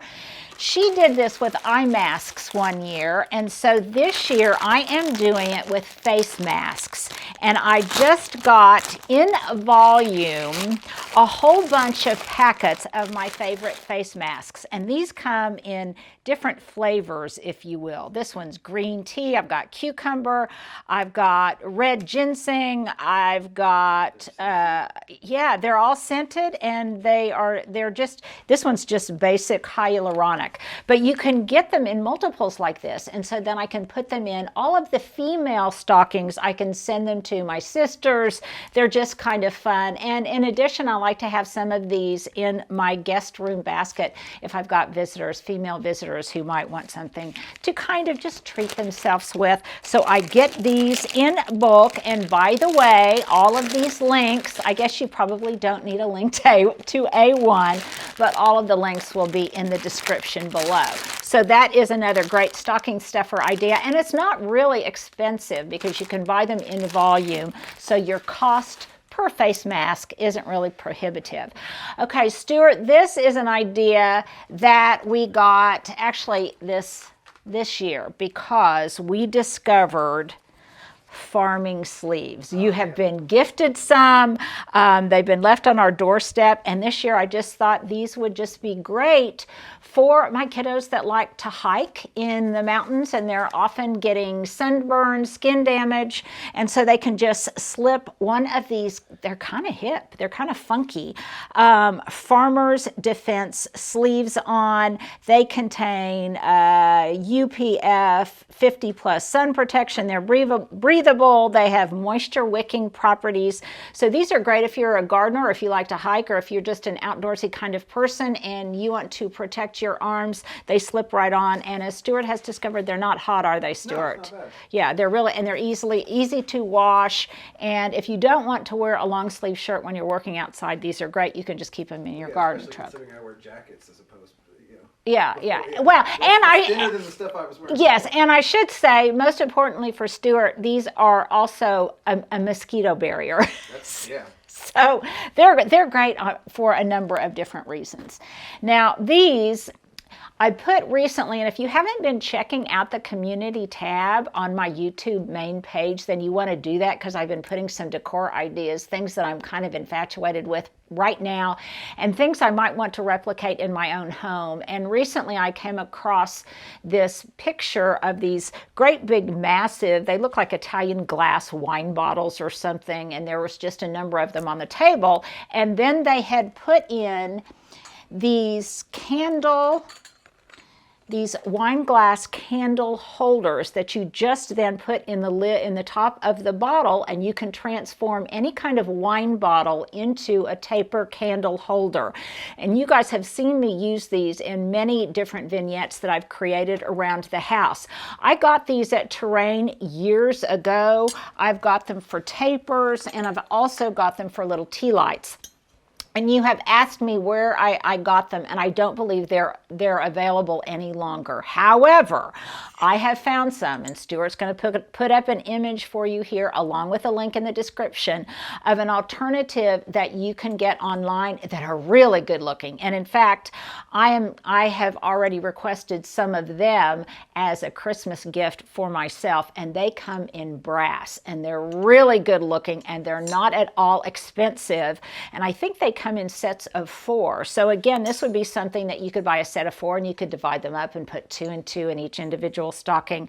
But they've got a really elevated look. I a lot of times like to put these in just different pots, different things like that with plants in them, for indoors, for outdoors, but they have a number of uses, and I think they're really fun. And so many of you have asked me about these. Sadly, I don't think these are available anymore, but we will put a link in a description below. Okay, this is another thing that is kind of trendy, but very popular right now. And I actually, yesterday, I think it was, Stuart, when we were over at my friend Janie's, I had on a gold ring that a number of you asked about. And these would just be great, inexpensive, but they look expensive, little baubles that you might want to put in your ladies' stocking. Now, these actually came off of Amazon, but they are pretty much direct replicas of things I've seen on Bauble Bar. Now, you can get them on Bauble Bar. That's also hard to say, Stuart. Bauble Bar. You can get them there, but at a little bit lower price point. I found them in different sources, so I will put the links below to the ones that I got. This is just a gold band. I think it looks really expensive. And by the way, I am not the only one that apparently is a little bit infatuated with these, because I first discovered these in InStyle magazine, and people like Jennifer Aniston and I don't know, some other people were also sourcing them from this inexpensive location. They also have rings. Don't I look really fancy, Stuart? Fancy schmancy. They look so expensive, but they were not at all. You can get them in different kinds of bands, and then you can stack them. I've gotten so many compliments on these. And like I say, they look very, very high-end, and even hoity-toity people who could afford the real thing are wearing them because they're just kind of fun. So if you want to look for those, I will put the link below. In addition to these kind of really thin gold necklaces you may have seen me wearing lately, these are very, very popular, especially with young gals, and I will put the link below to them. And when I say inexpensive, these are like, for the most part, all I think under $20. And a lot of times you get them in multiples. Again, so you could divide those up and put them in different stockings, or you could give them, I guess, just as a gift in their entirety to kind of do the layered thing. This year, I think I have told you in the past, last year, Stuart, I was telling everyone that a traditional thing is that I always like to put those Lifesaver books. Oh, yeah. Remember the Lifesaver books, you guys, from when you were little? It was what you always wanted to get it in the student exchange when you were in elementary school. And they just don't make them like they used to. They just don't have that nostalgic flair that they used to have. So this year, they what? It's all one flavor, and that just doesn't count. That's the complete antithesis of the purpose of it, was to get the butterscotch, the tropical, all of that kind of thing. So we don't approve. Lifesavers, we need you to resurrect those. But this year I am doing an old-fashioned candy, in addition to, of course, the requisite chocolates and things. And I don't know about you guys. Here's another question of the day. When you were little, did you guys always get fruit in your stockings? Yeah. We always got tangerines, and to this day, the scent of tangerines. You got red bananas? No, just bananas. Just bananas. We got tangerines, and then we would have those hard candies, and you'd put out the biggest, at my house, we would put out the biggest, furriest sock that we had, and then my mom and dad or Santa would put in the hard candies, and then you pulled them out, and they had fuzz all over them. Did it stop us from eating them? No. But I digress. Okay, so this year I've talked about these. These are my favorite things. I've had to replenish Stuart my little container holding these soft peppermint sticks. I love these. I got these at the dollar store. Somebody told me, and they're Bob's, by the way. I've seen them at Walmart, and somebody else told me, a number of you told me, I think you can get them at Cracker Barrel. But these are definitely the peppermint sticks of choice. I don't like the other kind.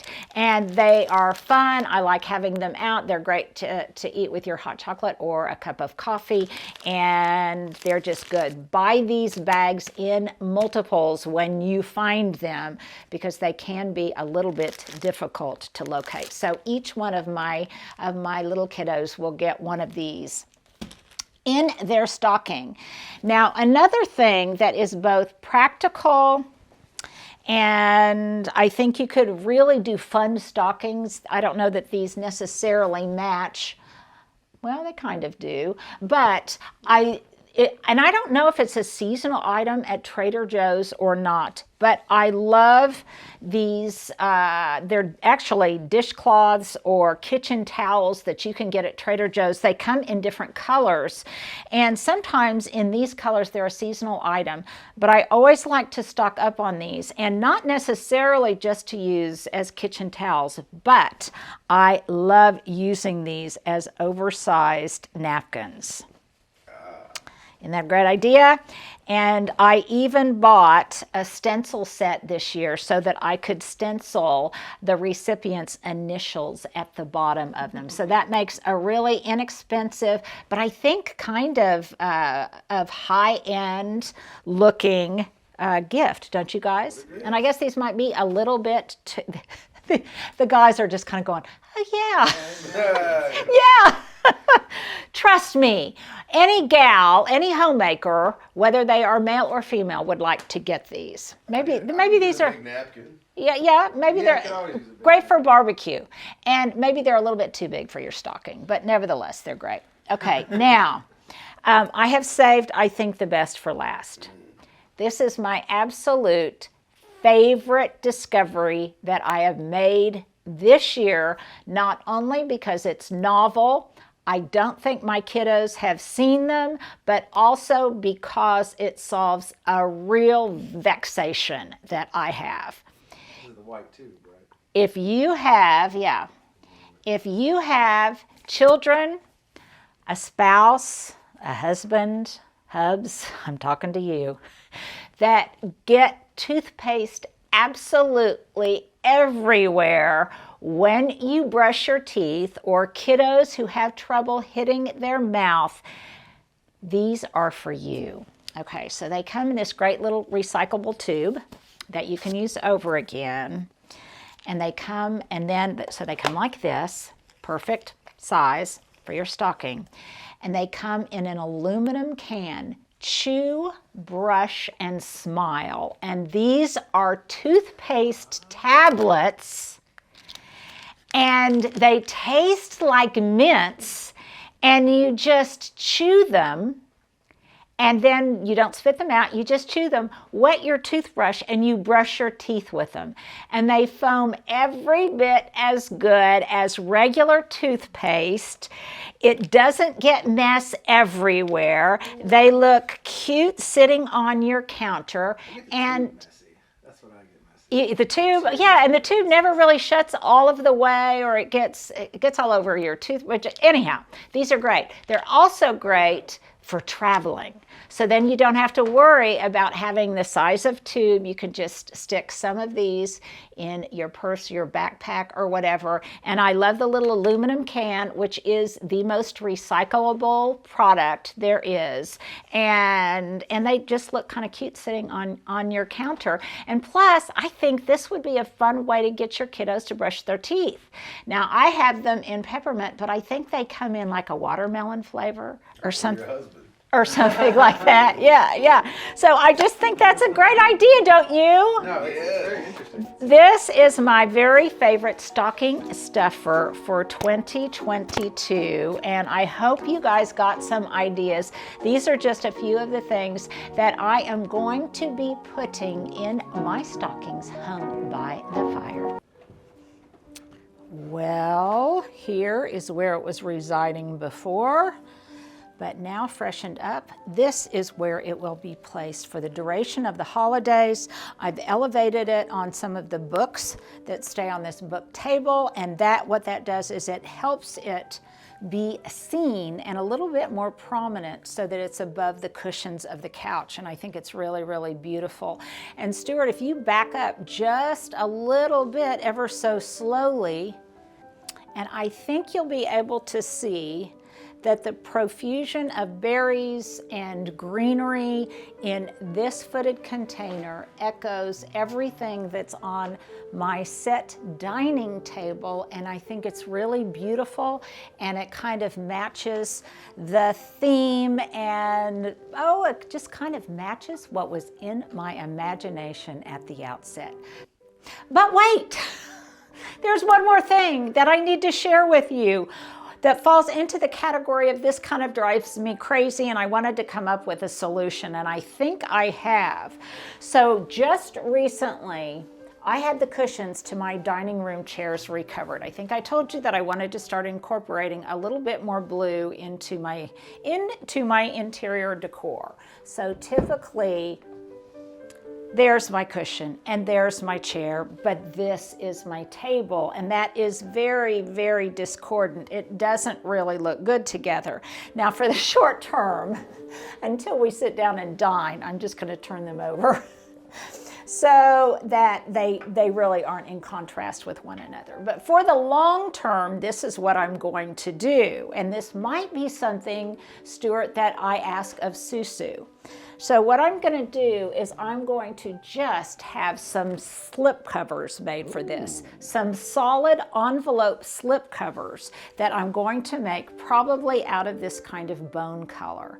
And then all I'll have to do when I have a tablecloth that does not match this blue fabric, all I'll have to do is just slip them into those little envelopes. I won't even secure them in the back, just slip them in, put them on, and so for temporary occasions like this, when I have a tablecloth that does not match my normal aesthetic, it will still look beautiful and it won't drive me crazy.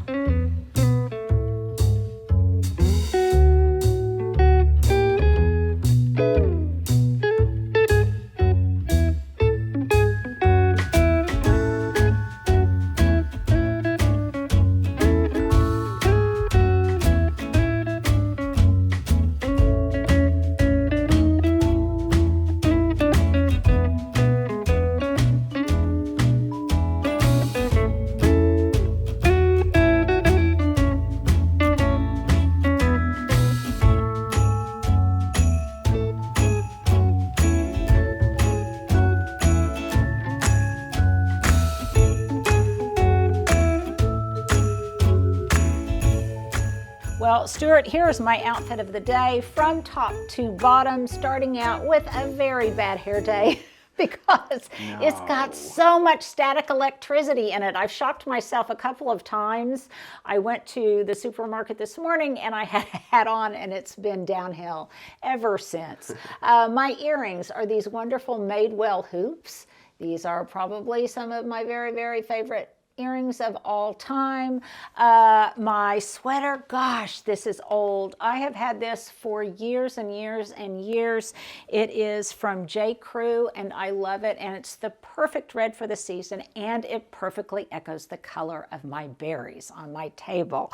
The shirt underneath it is a sleeveless, just collared shirt. I got this thrifted, and this is a tip of the day, a thrifting tip. Is this our number 3 thrifting tip maybe to put on your thrifting list? Because next time I go to the store, I am going to be looking for sleeveless collared shirts, because I love the way you can wear them under sweaters like this, and they don't feel so bulky and make you look like you've added a few extra pounds, because Lord, we don't need that over the holidays. My necklace, gosh, is also very, very old. This was one of the first pieces of jewelry Hubs ever gave me.